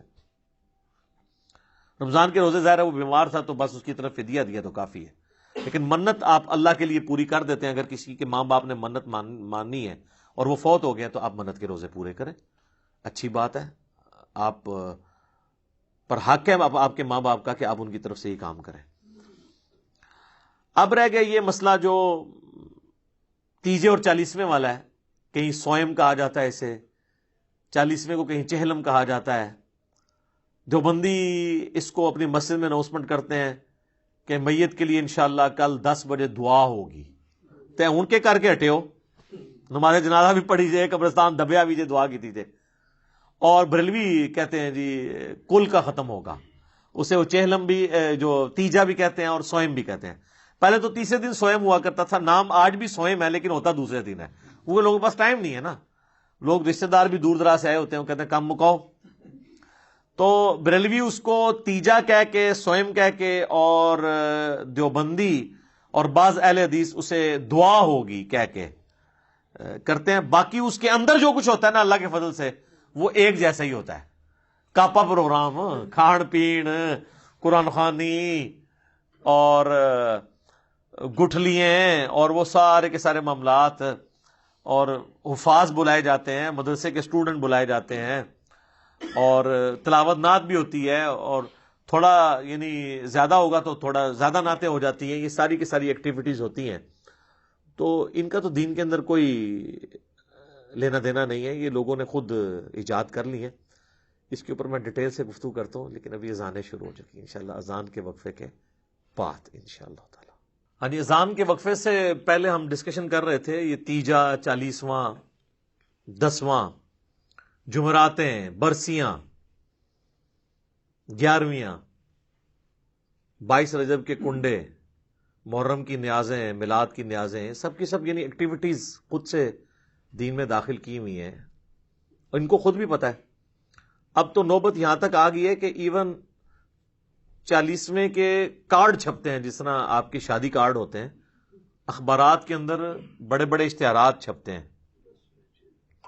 اچھا، یہ ہم کو مذاق اڑانے کے لیے نہیں کہہ رہے، اگر یہ سب کچھ جائز ہوتا نا، اس کے لیے ساری ایکٹیویٹیز آپ کریں، جو بھی ماڈرن طریقہ اڈاپٹ کریں. مثلا اب کسی کا جنازہ ہے اور آپ نے اناؤنسمنٹ کرنی ہے تو ظاہر ہے کہ آپ فیس بک پہ لگائیں، واٹس ایپ گروپس میں شیئر کریں تاکہ زیادہ سے زیادہ لوگ اس کے جنازے میں شامل ہوں. اخبار میں بھی دے دیں، کوئی حرج نہیں. یہ تو ایک دین کی بنیادی ایکٹیویٹیز ہے نا جنازہ پڑھنا. ہم ادر دین وہ باتیں کر رہے ہیں کہ نبی علیہ السلام کی مبارک 3 بیٹیاں جوان شادی شدہ آپ کی مبارک زندگی کے اندر فوت ہوئیں. آپ نے کسی کا تیجا 40واں 10واں نہیں کیا، بلکہ آپ یہ جو لوگ کر رہے ہیں ان سے صرف سوال پوچھیں کہ نبی الاسلام نے اپنی کس بیٹی کا تیجا 40واں 10واں کیا ہے، تو وہ آگے اس کی جو شکل بنے گی نا اس سے آپ آئیڈیا لگا لیں کہ اس کے پلے کوئی شے نہیں ہے، وہ خود ہی کہے گا جی وہ تو کوئی اس طرح تو نبی الاسلام نے تو نہیں کیا۔ تو جو چیز نبی الاسلام نے تعلیم نہیں فرمائی وہ آپ نے خود سے دین کے اندر داخل کی ہوئی ہے، اور باقی لوگوں کو اتنا پابند کر دیا کہ جو نہیں کرواتا وہ کہتے ہیں دیکھو جی اس کا باپ مر گیا، اس کی ماں مر گئی، اس نے تو کچھ بھی نہیں کیا۔ اور پھر مدرسوں سے باقاعدہ، اب مجھے نہیں پتا کئی سال پہلے تک تو یہ جب ہم چھوٹے چھوٹے تھے اس وقت 300 روپیہ تقریباً ریٹ تھا، پھر بڑھتے بڑھتے اب تو شاید 1000 روپے تک پہنچ چکا ہو ریٹ ایک قرآن کا، اور مجھے تو لگتا ہے یہ 1000 روپے میں بھی سستا ہے قرآن اگر دیکھا جائے، ہو سکتا ہے 3 دفعہ سورہ اخلاص پڑھ کے ہی آپ کو دیتے ہوں ایک قرآن۔ تو یعنی قرآن اس لیے نازل ہوا تھا کہ آپ مردوں کو زبردستی اللہ سے بخشوائیں گے اس کے ذریعے۔ آپ کے پنجاب میں ایسی جگہ بھی ہیں جہاں پر 40 دن کے لیے خیمہ لگ جاتا ہے قبر کے اوپر، اور شفٹوں میں حافظ قرآن پڑھ رہے ہوتے ہیں، اور ان کا یہ عقیدہ ہے کہ بھی جیسے ہی لوگ یہاں سے ہٹتے ہیں نا پھر فرشتے آتے ہیں سوال کے لیے، وہ کہتے ہیں 40 دن آتے رہیں گے تنگ آ کے چھوڑ ہی دیں گے۔ ہاں ٹھیک ہے نا، وہ 40 دن پورے کرواتے ہیں۔ اس لیے میں کہتا ہوں کہ جی قرآن تو امتیوں نے ایسا پڑھا ہے کہ نعوذ باللہ صحابہ کو بھی شرمندہ کرے۔ بھئی کسی صحابی کے مرنے پہ تو 40 دن تک تو وہ قرآن نہیں اس کی قبر پہ پڑھتا ہوگا، یعنی امت نے سلف کو بھی شرمندہ کر دیا ہے، خلف نے سلف کو شرمندہ کر دیا ہے، اتنا زیادہ قرآن پڑھا ہے۔ اور ان لوگوں کی قبروں پہ جنہوں نے اپنی زندگی میں قرآن کو اتنا سیریس نہیں لیا کہ وہ قرآن پڑھ کے دیکھیں کہ اللہ تعالیٰ ہم سے کیا ڈیمانڈ کر رہا ہے، ان کے بارے میں تو اکثریت کی تو یہی حالت ہونی جو سورۃ الفرقان میں آیا ہے آیت نمبر 30 کے اندر، وقال الرسول یا ربی ان قوم اتخذوا هذا القرآن مہجورا۔ رسول اللہ شکایت کریں گے کہ میری امت نے قرآن کو پیٹ کے پیچھے ڈال دیا تھا، میری قوم نے قرآن کو پیٹ کے پیچھے ڈال دیا تھا۔ صحیح مسلم میں حدیث ہے، القرآن حجت لک او علیک، یا قرآن تیرے حق میں حجت ہوگا یا تیرے خلاف حجت بنے گا قیامت والے دن۔ تو یہ بڑا خطرناک معاملہ ہے بھئی، قرآن آپ نے خود کھول کے دیکھا نہیں ہے۔ بڑا کہا جاتا ہے جی قرآن سب سے زیادہ پڑھی جانے والی کتاب ہے، لیکن قرآن سب سے زیادہ بغیر سمجھ کے پڑھی جانے والی کتاب ہے، یہ اس کا تاریخ پہلو ہے۔ آپ کوئی اخبار اور میگزین بھی بغیر سمجھ کے نہیں پڑھتے۔ آپ دیکھیں پرانے زمانے میں جو بوڑھے پڑھے لکھے نہیں ہوتے تھے نا، تو وہ دکانوں پہ جا کے نا کوئی ایسا بندہ ڈھونڈتے تھے جو اردو پڑھ سکتا تھا، تو اسے اخبار دے کے کہتے تھے کہ پڑھ سنا آج کیا خبر میں ہے۔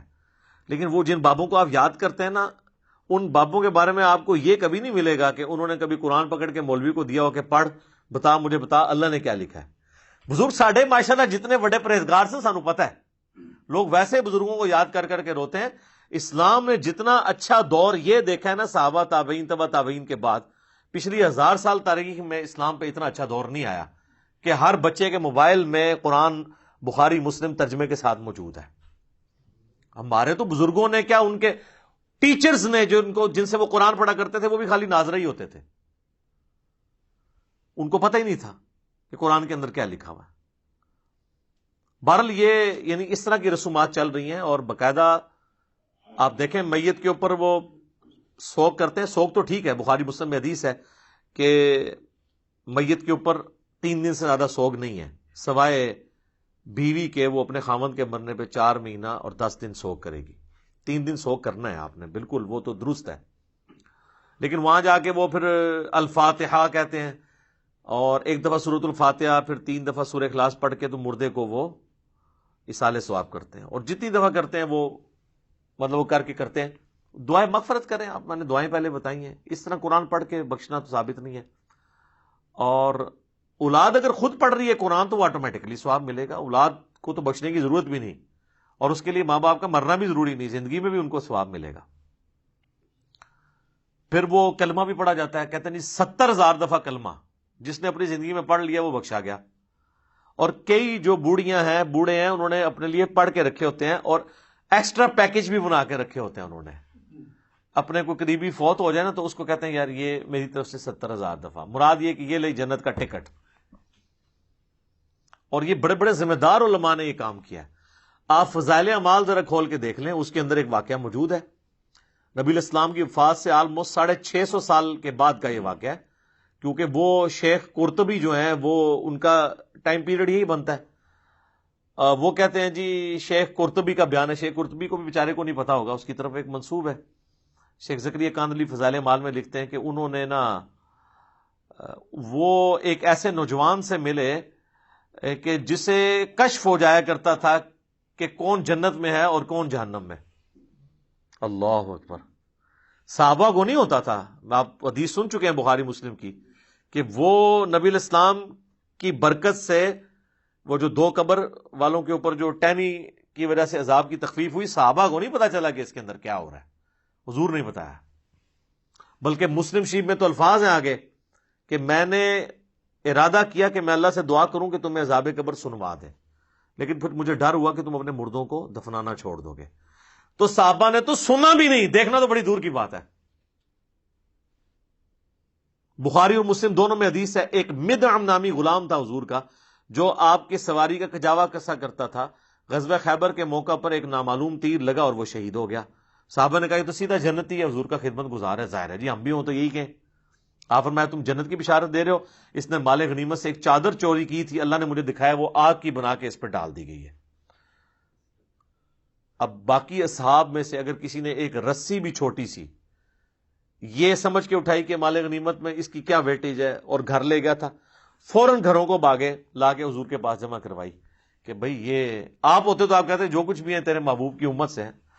تو محبوب کے ساتھ جو ڈائریکٹلی اٹیچ بندہ ہے اس کو اس نسبت نے کام نہیں دیا جب اس نے کام غلط کیا, کیونکہ محبوب کے ساتھ تو آپ کی رشتہ داری ہو سکتی ہے, اللہ کا کوئی رشتہ دار نہیں ہے سر.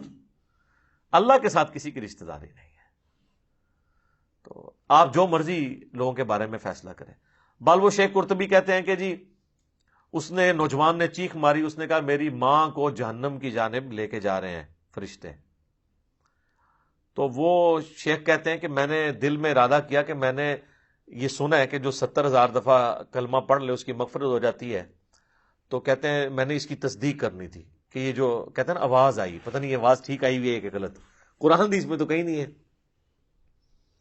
تو کہتے ہیں میں نے دل میں نا وہ 70,000 دفعہ کلمہ پڑھا ہوا TCS کروا دیا کوریئر سروس کے تھرو, اور دل میں نے نیت کی کہ میں اس کی ماں کو بخشتا ہوں.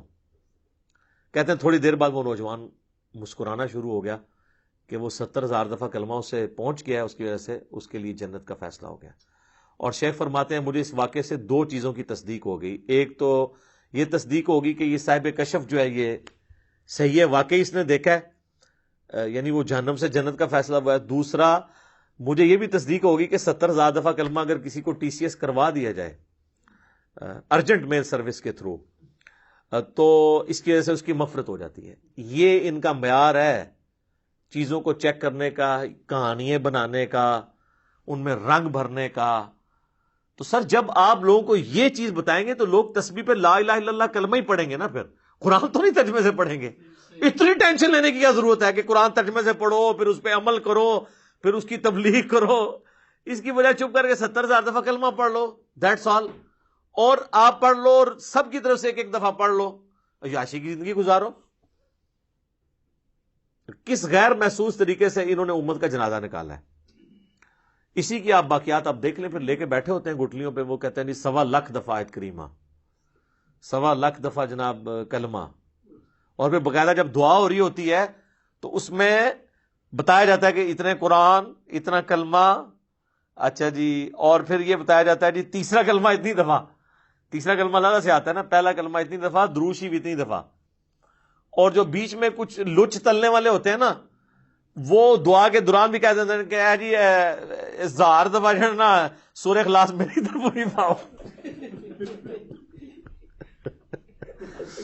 کیونکہ انہوں نے پڑھا ہے یا نہیں ہے, مان وہ انہوں نے کرنا اس لیے ہوتا ہے کہ مطلب وہ جو لوائقین ہیں ان کو پتا چل جائے کہ اس نے بھی لچ طلب ہے. اور بعض اوقات تو پوری لسٹ بن کے آتی ہے نا, اس میں نام بھی پڑے جاتے ہیں کہ اس نے یہ کیا, اس نے یہ کیا, اس نے یہ کیا. تو اگر کسی کا نام سکپ ہو گیا تو وہ اس طریقے سے بھی اپنی انٹری لگواتا ہے. جو لوگ ظاہر ہے کہ جی بغیر وضو کے صرف رشتہ داری نبھانے کے لیے جنازے پڑھ دیں, ان سے آپ کچھ بھی ایکسپیکٹ کر سکتے ہیں. یہ جتنے پولیٹیکل لیڈرز ہوتے ہیں آپ دیکھیں کتنے صحافی وہاں پہنچے ہوتے ہیں, بس وہ اسی طریقے سے پڑھ دیتے ہیں. کہتے بس ٹھیک ہے، ایک حاضری لگوانے کے لیے آئے تھے. اسی آپ دیکھیں جنازہ پڑھنے کے بعد وہ ڈھونڈ کے بندے کو مل کے جاتے ہیں کہ بھی تاکہ اس کو انشور کریں کہ ہم نے جنازہ پڑھا ہے. حالانکہ وہ اس کو دعا جنازے کی سن لینا تو اکثر لوگوں کو نہیں آتی ہوتی، تو کیا پڑھ کے گیا وہاں سے؟ وہ صرف حاضری لگوانے کے لیے آتے ہیں. تو یہ ساری ایکٹیویٹیز جو ہے نا دین کے اندر خود سے انہوں نے انجیکٹ کی ہیں، اس کی کوئی دلیل موجود نہیں ہے. باقی وہ کہتے ہیں کہ جی دیکھیں میت کی طرف سے صدقہ ہو سکتا ہے، ہم کہتے ہیں جی. دعا ہو سکتی ہے جی. تو کہتے ہیں یہ بتائیں کہ جب دعا ہو سکتی ہے، صدقہ ہو سکتا ہے، پھر آپ کو کیا تکلیف ہے کہ اگر ایک شخص سامنے کھانا رکھتا ہے، کھانے کے اوپر قرآن پڑھتا ہے، قرآن حلال ہے یا حرام؟ قرآن حلال ہے جی، ثواب کا کام ہے. کھانا رکھا ہے وہ حلال، دعا جو پڑھی جا رہی ہے وہ حلال، تو یہ ایکٹیویٹی حرام کیوں ہو گئی ہے؟ وہ اس کا بریک ڈاؤن کرتے ہیں نا. کھانا حلال، قرآن حلال، دعا حلال، تیجے 40ویں کی ایکٹیویٹی کیوں حرام ہو گئی؟ پھر یہ ساری باتیں آپ اللہ اور اس کے رسول کو جا کے بتائیں کہ جنہوں نے ان چیزوں کو مشروع نہیں فرمایا. ورنہ تو ہم کہیں گے کہ بخاری اور مسلم میں حدیث ہے کہ اذان کی آواز سن کے شیطان جو ہے بھاگ جاتا ہے. تو کیا تکلیف ہے کہ عیدین کی اذانیں نہ دی جائیں؟ کہ بعض لوگوں نے تو پڑھنی صرف عید کی نماز ہوتی ہے، تو کیا خیال ہے شروع نہ کروا دیں اذان، شیطان کو بھی بھگائیں؟ تو ہمیں کیا کہا جائے گا کہ رسول اللہ نے نہیں دی، ثابت نہیں. وہ ثابت کو چھوڑو یار، حلال کام ہے کیوں نہ کریں؟ پھر آپ کو ہمارے والی ڈیفینیشن ماننی پڑے گی. جنازے کی اذان کیوں نہ دیں؟ اچھا اس میں انہوں نے ایک ایکسکیوز نکالا جی، جنازے کی اذان جو ہے نا جی، وہ جب بچہ پیدا ہوتا ہے نا، جو اذان دی جاتی ہے نا وہ اس وقت ہو جاتی ہے. کوئی گل بنا لی نے، کہانی بنائی ہوئی ہے. ٹھیک ہے جی، تو جتنی مرضی کہانیاں بناتے جائیں.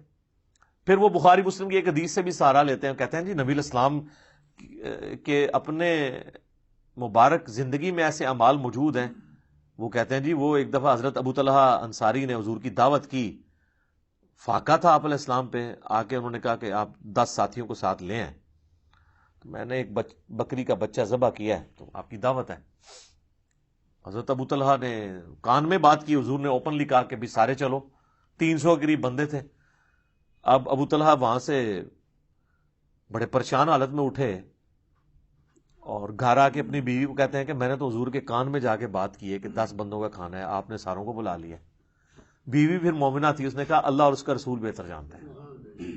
ٹھیک ہے، تمہارا کام اتنا ہی تھا، بس یہ اپنی باتیں کر رہے ہیں. حضور کا قاصد آیا پیچھے سے، انہوں نے کہا نبی علیہ السلام فرمایا کہ جب تک میں نہ آؤں، ہڈیا کے اوپر سے تم نے جو ہے نا وہ ڈھکن نہیں اٹھانا، جو آٹا گوندا ہوا ہے اس پہ کپڑا رکھنا ہے، میرا انتظار کرنا ہے. آپ علیہ السلام تشریف لائے. آپ نے حدیث کے الفاظ ہیں کہ کچھ پڑھا، دعا کی، اس کے اوپر کھانے کے اوپر برکت کی. وہ کہتے ہیں ہم بھی تو یہی کرتے ہیں سب کچھ، لیکن اس کا آخری حصہ چھوڑ دیتے ہیں. اس میں آگے الفاظ ہیں نبی علیہ السلام نے اپنا لعاب دہن مبارک بھی اس میں ڈالا. ٹھیک ہے، اور پھر آپ فرمایا ڈھکن نہیں اٹھانا، بس اس میں سے سالن نکالتے رہنا ہے اور آٹے کے لیے پیڑے نکالتے رہنا. 300 بندہ کھا کے چلا گیا. جب چلے گئے انہوں نے ڈھکن اٹھا کے دیکھا سالن بھی اتنا تھا اور آٹا بھی اتنا ہی تھا. وہ حضور نے ہی کھلایا ہے، اللہ نے ہی حضور علیہ السلام کے ذریعے کھلایا. تو اس کو وہ دلیل کہتے ہیں کہ جی ہم یہ جو تیجے 40ویں کے اوپر یہ جو کچھ کر رہے ہوتے ہیں نا، حالانکہ وہ کسی میت کے اوپر نہیں تھا، وہ تو کھانا کھلایا گیا تھا فاقہ نشین لوگوں کو. یعنی کس طرح ضرب تقسیمیں جوڑتے ہیں. تو اس کا تو مطلب یہ ہے کہ پھر آپ پھر تھوک بھی ڈالا کریں اپنا بیچ میں. ہاں جی، اور نہیں، اور یہ پھر آپ نے تھوک جو ہے رپورٹ بھی کرنا ہے. یہ نہیں ہے کہ آپ اندر ڈال دیں، یہ نہ ہو کہ آپ تھوک ڈالیں اور بار بتائیں نا. وہ پھر آپ نے لوگوں کو بتانا ہے کہ اس میں تھوک ڈالا ہے آپ نے. تو پھر آپ کے ساتھ لوگ اکرام مسلم والا معاملہ کریں گے. تو آپ اگر دلیل وہاں سے پکڑ لیں پھر منوان اس کو پورے کا پورا اپلائی کریں. تو نبی الاسلام نے اپنے کسی صحابی کے لیے یہ کام نہیں کیا. اپنے اہل بیت میں سے کوئی فوت ہوا ہے ان کے لیے ایسی ایکٹیویٹیز پرفارم نہیں کی ہیں. صدقہ کریں، دعا کریں، وہ جنرل ہے. باقی اس طرح کی ایکٹیویٹیز کو نبی الاسلام نے ایک جملے سے ہی ختم کر دیا. صحیح مسلم میں حدیث ہے 2005، امام باقر علیہ السلام جو امام زین العابدین کے بیٹے ہیں اور مولا حسین کے پوتے ہیں، انہوں نے روایت کیا جابر بن عبداللہ سے، اور امام باقر سے ان کا بیٹا امام جعفر روایت کرتے ہیں 2005 نمبر حدیث کے، نبی علیہ السلام جب کبھی بھی خطبہ دیتے تو فرماتے اما بعد فإن خیر الحدیث کتاب اللہ وخیر الہدی ہدی محمد صلی اللہ علیہ وآلہ وسلم وشر الامور محدثاتها وکل محدثۃ بدعہ وکل بدعۃ ضلالہ وکل ضلالۃ فی النار۔ آگاہ ہو جاؤ، سب سے بہترین کلام اللہ کی کتاب ہے، سب سے ہدایت یافتہ راستہ محمد صلی اللہ علیہ وآلہ وسلم کا ہے، بدترین کام وہ ہیں دین میں جو خود سے داخل کیے جائیں، اس طرح کے تمام کام بدعتیں ہیں، تمام بدعتیں گمراہیاں ہیں، اور تمام گمراہیاں جہنم میں لے جانے والی ہیں۔ اللہم اجرنا من النار، آمین۔ تو جب آپ نے فرما دیا کہ ہدایت یافتہ راستہ میرا ہے، کل کو کوئی شخص جو ہے مغرب کے 3 کے بجائے 4 فرض پڑھے اور کہ جی میں نے زیادہ ہی پڑھے، اس میں کون سا غلط کام کیا؟ نہیں، نبی علیہ السلام کے بتائے ہوئے میں آپ نے خود سے چیزیں نہیں ایڈ کرنی۔ بخاری و مسلم دونوں میں حدیث ہے من احدث فی امرنا ھذا، جس نے ہمارے تعلیم کی ہوئی دین میں کوئی چیز داخل کی فہو رد، تو مردود ہے۔ ہاں، دین اصل اپنی جگہ پہ موجود رہے، آپ اس کو فیسیلیٹیٹ کریں تو آپ کو ثواب ملے گا۔ وہ صحیح مسلم میں حدیث ہے جس نے دین میں اسلام میں اچھا طریقہ جاری کیا، جتنے لوگ عمل کریں گے اس کا ثواب اسے ملے گا، اور جس نے عمل کیا اس کے ثواب میں بھی کمی نہیں ہوگی، اور جس نے جاری کیا تھا اس کو سب کا کمبائنڈ ثواب ملے گا، اور جس نے برا طریقہ جاری کیا تمام کا وبال اس پہ ہوگا، اور وہ جو خود کر رہے ہوں گے ان کے وبال میں بھی کمی نہیں ہوگی۔ اس میں الفاظ ہے سنتن حسنتن، یا حالت رفع میں پڑھیں سنتن حسنتن اور سنتن سیئتن، اچھا طریقہ اور برا طریقہ، اچھی بدعت اور بری بدعت نہیں۔ اور یہ حدیث بھی آدھی بیان کرتے ہیں، یہ پوری حدیث تو یہ ہے، نبی علیہ السلام کے پاس کچھ نیو مسلم ہیں، وہ بڑے غریب تھے، آپ کے چہرے مبارک پہ آثار آ گئے پریشانی کے، اور آپ نے نماز پڑھنے کے بعد مسجد میں خطبہ دیا اور لوگوں کو ترغیب دلائی کہ اللہ کی راہ میں خرچ کرو۔ تو ایک صحابی گھر گئے، وہ اپنے گھر کا کافی سارا سامان لپیٹ کے ایک بہت بڑے تھیلے میں ڈال کے، جو صحابہ کہتے ہیں بڑی مشکل سے وہ گھسیٹتا ہوا مسجد میں آ کے سین میں رکھا، اس کو دیکھا دیکھی لوگ باقی بھی لے آئے، اور حضور علیہ السلام کا چہرہ مبارک خوشی سے دمک اٹھا جیسا کہ سونا چمک رہا ہوتا ہے، اور پھر آپ فرمایا جس نے اسلام میں اچھا طریقہ جاری کیا۔ جیسے میں کہتا ہوں امام بخاری امام مسلم نے ایک اچھا طریقہ جاری کیا ہے حدیث کی کتابیں لکھ کے، حدیث کے قرآن کی آیات کے سافٹ ویئر یہ اچھا طریقہ ہے، الیکٹرانک کاؤنٹر ایک اچھا طریقہ ہے، ہوائی جہاز پہ حج کرنا یہ اچھا طریقہ ہے، مسجد میں قالین بچھانا، ایئر کنڈیشن لگانا یہ اچھا طریقہ ہے۔ کوئی یہ تو نہیں کہتا کہ سامنے اس ایئر کنڈیشن کے اور اوپر اس قالین کے اور نیچے اس پنکھے کے منہ طرف خانہ کعبہ شریف، اگر کوئی زبان سے بھی نیت کرتا ہے تو یہ دین کو سپورٹو طریقے ہیں۔ اس طریقے سے دین کو سپورٹو طریقہ یہ ہو سکتا ہے کہ آپ قبرستان اگر دور ہے تو کسی بڑی گاڑی میں رکھ کے میت کو لے جائیں، اچھا طریقہ ہے۔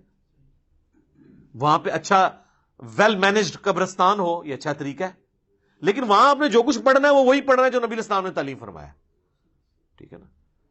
اس طریقے سے قبر کھودنے کے لیے لیٹسٹ انسٹرومنٹ کو یوز کرنا وہ ٹھیک ہے، لیکن قبر ہی کھودنی ہے آپ نے، مردے کو آگ نہیں لگانی، وہ سنت نہیں آپ نے بدلنی۔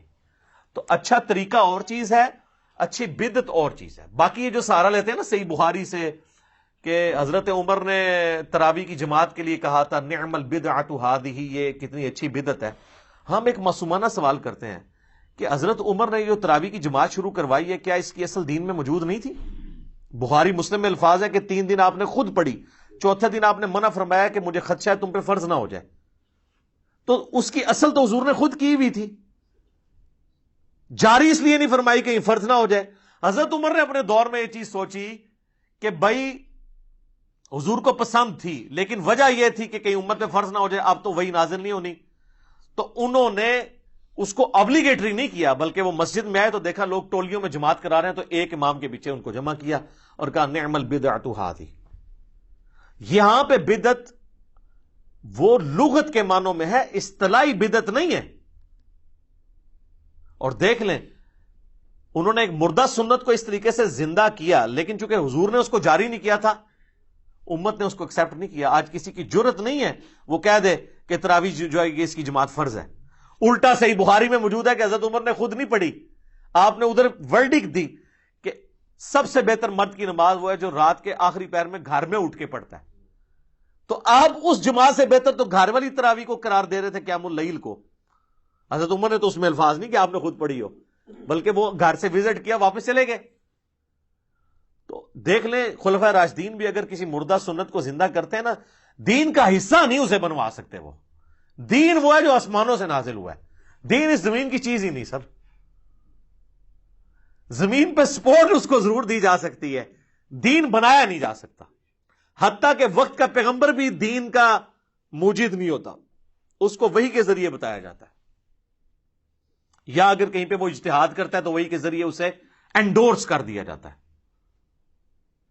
بعد میں تو کوئی شخص جناب یہ دعویٰ ہی نہیں کر سکتا کہ اب میں جو کچھ جاری کر رہا ہوں تو وہ دین کا حصہ بن جائے گا. بعد یہ بدعت ایک ڈیفیکلٹ ٹاپک ہے، اس میں اہل حدیث بھی بہت ایکسٹریم پہ چلے گئے ہیں اور اس کی وجہ سے ان کو پھر بھگتنا پڑ رہا ہے. تو میں نے 5 گھنٹے کی گفتگو بدعت کے اوپر ریکارڈ کرائی ہے، اگر کسی کو شوق ہے تو. آج میرا ٹاپک نہیں ہے. مسئلہ نمبر 75A اور 75B دونوں ملا کے 5 گھنٹے کی ڈسکشن ہے بدعت کے اوپر. ایک ایک باریکی نٹی گریٹیز تک میں نے اس کے اندر ڈسکس کی ہیں. تو ظاہر ہے کہ اب ہر نشست اس چیز کی متحمل نہیں ہوتی کہ ہم ڈیٹیل کے ساتھ چیزوں کو اس طرح ایڈریس کریں، لیکن چونکہ چیزیں گندی ہوئی ہوتی ہیں بعض اوقات ایک ٹاپک کے ساتھ دوسرا ٹاپک، اس لیے تھوڑا بہت مجھے اشارہ دینا ضروری ہو جاتا ہے. بہرحال آج کی پوری گفتگو کا لب لباب یہ ہے کہ جو شخص مر جائے، مرنے کے بعد آپ نے اس کے لیے نماز جنازہ پڑھنی ہے، یہ اس کے لیے نفع ہے اصالہ ثواب کی فارم میں. اس کے بعد اس کی قبر پہ جا کے دعا کرنی ہے. اس کے بعد جب کبھی بھی قبرستان جانا ہے آپ نے دعا کرنی ہے. اس کے علاوہ آپ گھر بیٹھے ہوئے بھی نماز پڑھتے ہوئے بھی تشہد میں اس کے لیے دعا کرنی ہے آپ نے. یہ دعا ہے. اور یا پھر دوسرا نفع ہے کہ آپ اس کو صدقہ اور خیرات کر کے اللہ کی راہ میں خرچ کر کے اس تک نفع پہنچا سکتے ہیں. یہ 2 ذریعے ہیں جو آپ کی طرف سے اس تک پہنچ سکتے ہیں. باقی یہ قرآن پڑھ کے بخشنا اور اس طریقے سے پہنچانا، اس کی کوئی اصل موجود نہیں ہے. اولاد جو کچھ نیک امال کر رہی ہے، چاہے قرآن پڑھ رہی ہے یا نیک امال نماز کی شکل میں کر رہی ہے، حج کی شکل میں، وہ آٹومیٹکلی ماں باپ کو ثواب مل جاتا ہے. اس کے لیے بخشنا ضروری نہیں ہوتا. تو اس حوالے سے میں سمجھتا ہوں کہ اہل حدیث مکتبہ فکر کا جو موقف ہے اصالہ ثواب کے حوالے سے وہ بہت مضبوط ہے کہ یہ ساری کی ساری ایکٹیویٹیز دین میں جو خود سے داخل کی گئی ہیں اسے کنڈیم کیا جائے. باقی جہاں تک ہمارے بریلوی بھائی ہیں، دیوبندی ہیں، شیعہ ہیں، وہ اس معاملے میں بہت آگے جا چکے ہیں. اب ان کو ریورس گیئر لگوانا بھی آلموسٹ مشکل ہو گیا ہے، کیونکہ آپ جو چیز انہوں نے دین سمجھ کے اڈاپٹ کر لی ہوئی ہے، اب آپ اس کے خلاف بولیں گے تو وہ تو سمجھیں گے کہ آپ دین کے خلاف بول رہے ہیں. اور سب سے پہلے وہ لوگ آپ کے خلاف کھڑے ہوں گے جنہوں نے کبھی نماز بھی نہیں پڑھی ہوگی. وہ اس طرح کی ایکٹیویٹیز کو اس طریقے سے مضبوطی سے دین سمجھ کے اڈاپٹ کیے ہوئے ہوں گے، لڑنے مرنے کے لیے تیار ہو جائیں گے. آپ دیکھتے ہیں کہ کئی جنازوں کے اوپر جھگڑا ہو جاتا ہے کہ جی جنازہ کس سے پڑھوانا ہے. ایون اگر وہ اس کے اوریجنل جو ولی ہیں اپنے بیٹے، اگر وہ کتاب و سنت کے منہج پہ آئے ہوئے ہیں اور وہ جنازہ پڑھا کے تو اجتماعی دعا نہیں کراتے، تو ساتھ کے رشتہ دار جو ہے نا 3-4 بندے لے کے سائڈ پہ ہو کے دعا مانگنا شروع کر دیتے ہیں. کون سی آپ دین کی خدمت کر رہے ہیں؟ انتشار پیدا کرنا چاہتے ہیں. ایک آپ نے چیز دین کے اندر خود سے داخل کی ہے، آپ کو کوئی سمجھاتا ہے تو آپ کہتے ہیں جناب یہ دعا کے منکر ہو گئے.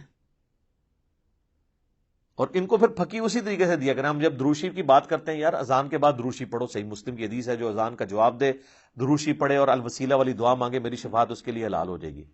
تو آپ ضرور پڑھیں اذان کے بعد، اور سپیکر میں پڑھنا ضروری نہیں ہے. اور جب بجلی گئی ہوتی ہے تو پھر پڑھتا بھی کوئی نہیں، کیونکہ کسی کو سنانے کے لیے پڑھ رہے ہوتے ہیں. تو ہم یہ کہتے ہیں کہ وہ کہتے ہیں جی پہلے پڑھ لیے بعد میں پڑھ لیے، کیا فرق ہے؟ کوئی درود شریف کا کوئی ٹائم تو نہیں ہے نا جی. تو سر ٹائم نہیں ہے تو ٹھیک ہے، آپ ٹوائلٹ میں جاتے وقت بھی پڑھا کریں، دعائیں چھوڑ دیں. آپ پھر جو چیز جس وقت بتائی گئی ہے اسی وقت آپ نے پڑھنی ہے نا. بخاری اور مسلم دونوں میں حدیث ہے، ایک صحابی کو نبی علیہ السلام نے دعا سکھائی وضو کے بعد. اس میں الفاظ تھے بی نبی الذی ارسلتا، میں ایمان لایا اس پر جو تیرے نبی کے ساتھ نازل ہوا. اس نے جب دعا رپیٹ کی نا تو پڑھ دیا بی رسولک الذی ارسلتا، میں ایمان لایا اس پر جو تیرے رسول کے ساتھ نازل ہوا. بہتر الفاظ ہیں. نبی تو تمام انبیاء ہیں، رسول تو صرف 315 ہیں 1,24,000 میں سے کم و بیش.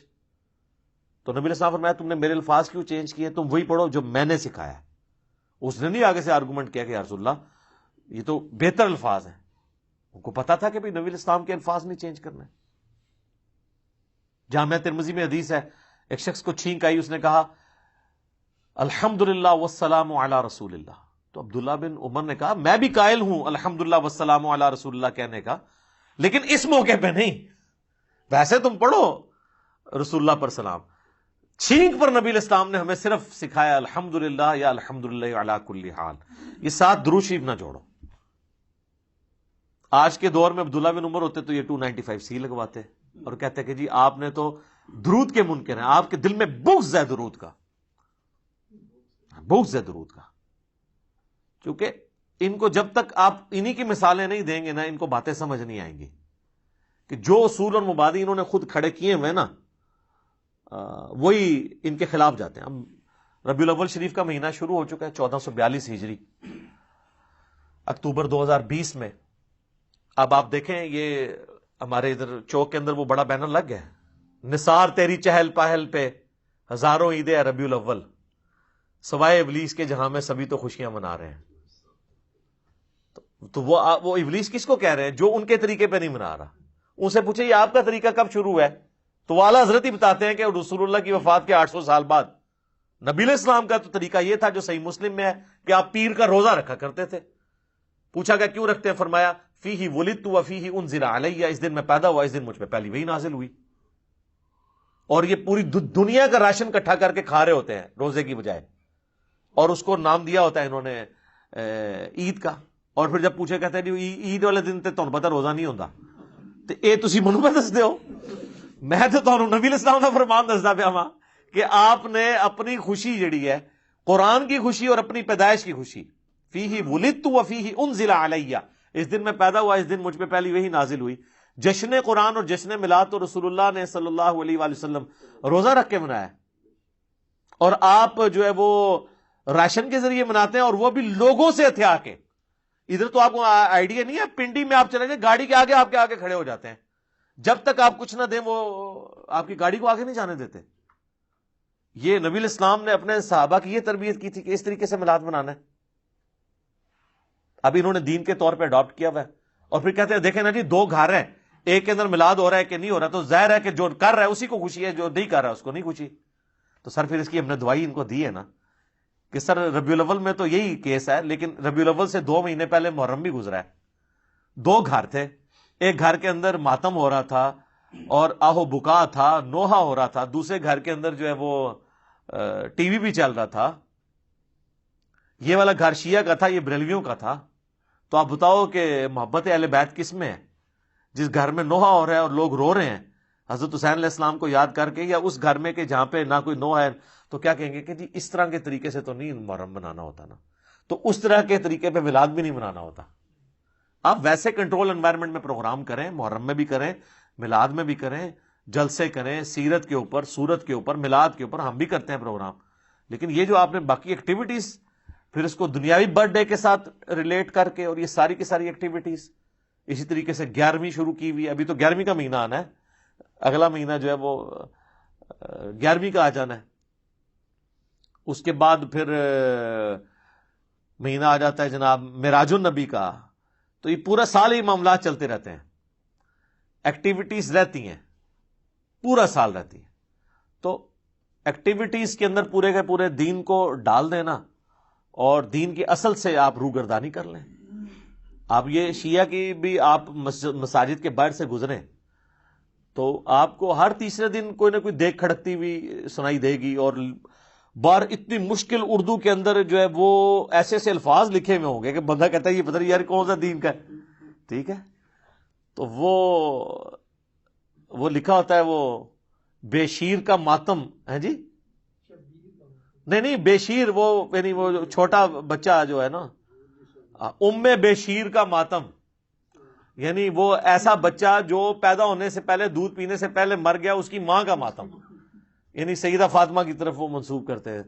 اتنے مشکل الفاظ لکھے ہوئے ہوتے ہیں اور وہ ختم ہی نہیں ہوتے, پورا سال اس طرح کے معاملات چلتے رہتے ہیں. لیکن آپ کہیں کہ نماز پڑھ لیں یا باقی دین کو پریکٹس کر لیں, تو نہیں سر, وہ تو بہت مشکل کام ہے, وہ تو آپ چھوڑ دیں. تو دین کا بالکل جنازہ نکال کے رکھ دیا ان ایکٹیویٹیز نے. ان ایکٹیویٹیز کا دین کے ساتھ کوئی تعلق نہیں ہے. ہم تو صرف آپ کو سمجھا رہے ہیں کہ مرنے سے پہلے اے مسلمان کر لے اس پہ غور. کتابوں کا خدا اور ہے، بابوں کا خدا اور. میرے خیال اب آپ کو یقین آ گیا ہوگا کہ واقعی بابوں کا خدا کوئی اور ہی ہے، اگرچہ وہ اسی خدا کو مانتے ہیں لیکن ان کوالٹیز کے ساتھ نہیں. کہنے کو تو دین سب کا اسلام ہے، لیکن کتابوں کا جہاں اور ہے، بابوں کا جہاں اور. یہ کتابوں کا جو جہاں ہے نا جی، یہ وہ ہے جو آسمان سے دین نازل ہوا ہے، اور بابوں کا جو جہاں ہے وہ ادھر سے ہی خود ہی انہوں نے اپنا جہاں بنایا ہوا ہے، اس لیے وہ وکرا جہاں ہے. ٹھیک ہے نا جی؟ تو اس کا ایک اپنا ہی جہاں ہوتا ہے. وہ کہتے ہیں اس کا اپنا ایک جہاں ہوتا ہے اور وکرا جہاں ہوتا ہے. تو سر آپ دیکھ لیں پھر وکرا جہاں کا کیا رزلٹ نکل رہا ہے. ٹھیک ہو گیا جی. اللہ تعالیٰ سے دعا ہے جو حق بات میں نے کہی اللہ تعالیٰ ہمارے دلوں میں راسخ فرمائے. اگر جذبات میں میرے منہ سے غلط بات نکل گئی اللہ تعالیٰ ہمارے دلوں سے محو کر دے اور ہمیں معاف بھی فرما دے. ہمیں کتاب و سنت کی تعلیمات پر عمل کر کے دوسرے بھائیوں تک پہنچانے کی توفیق عطا فرمائے. سبحانک اللہم و بحمدک اشہد ان لا الہ الا انت استغفرک و اتوب الیک وما علینا الا البلاغ المبین. جزاکم اللہ خیرا.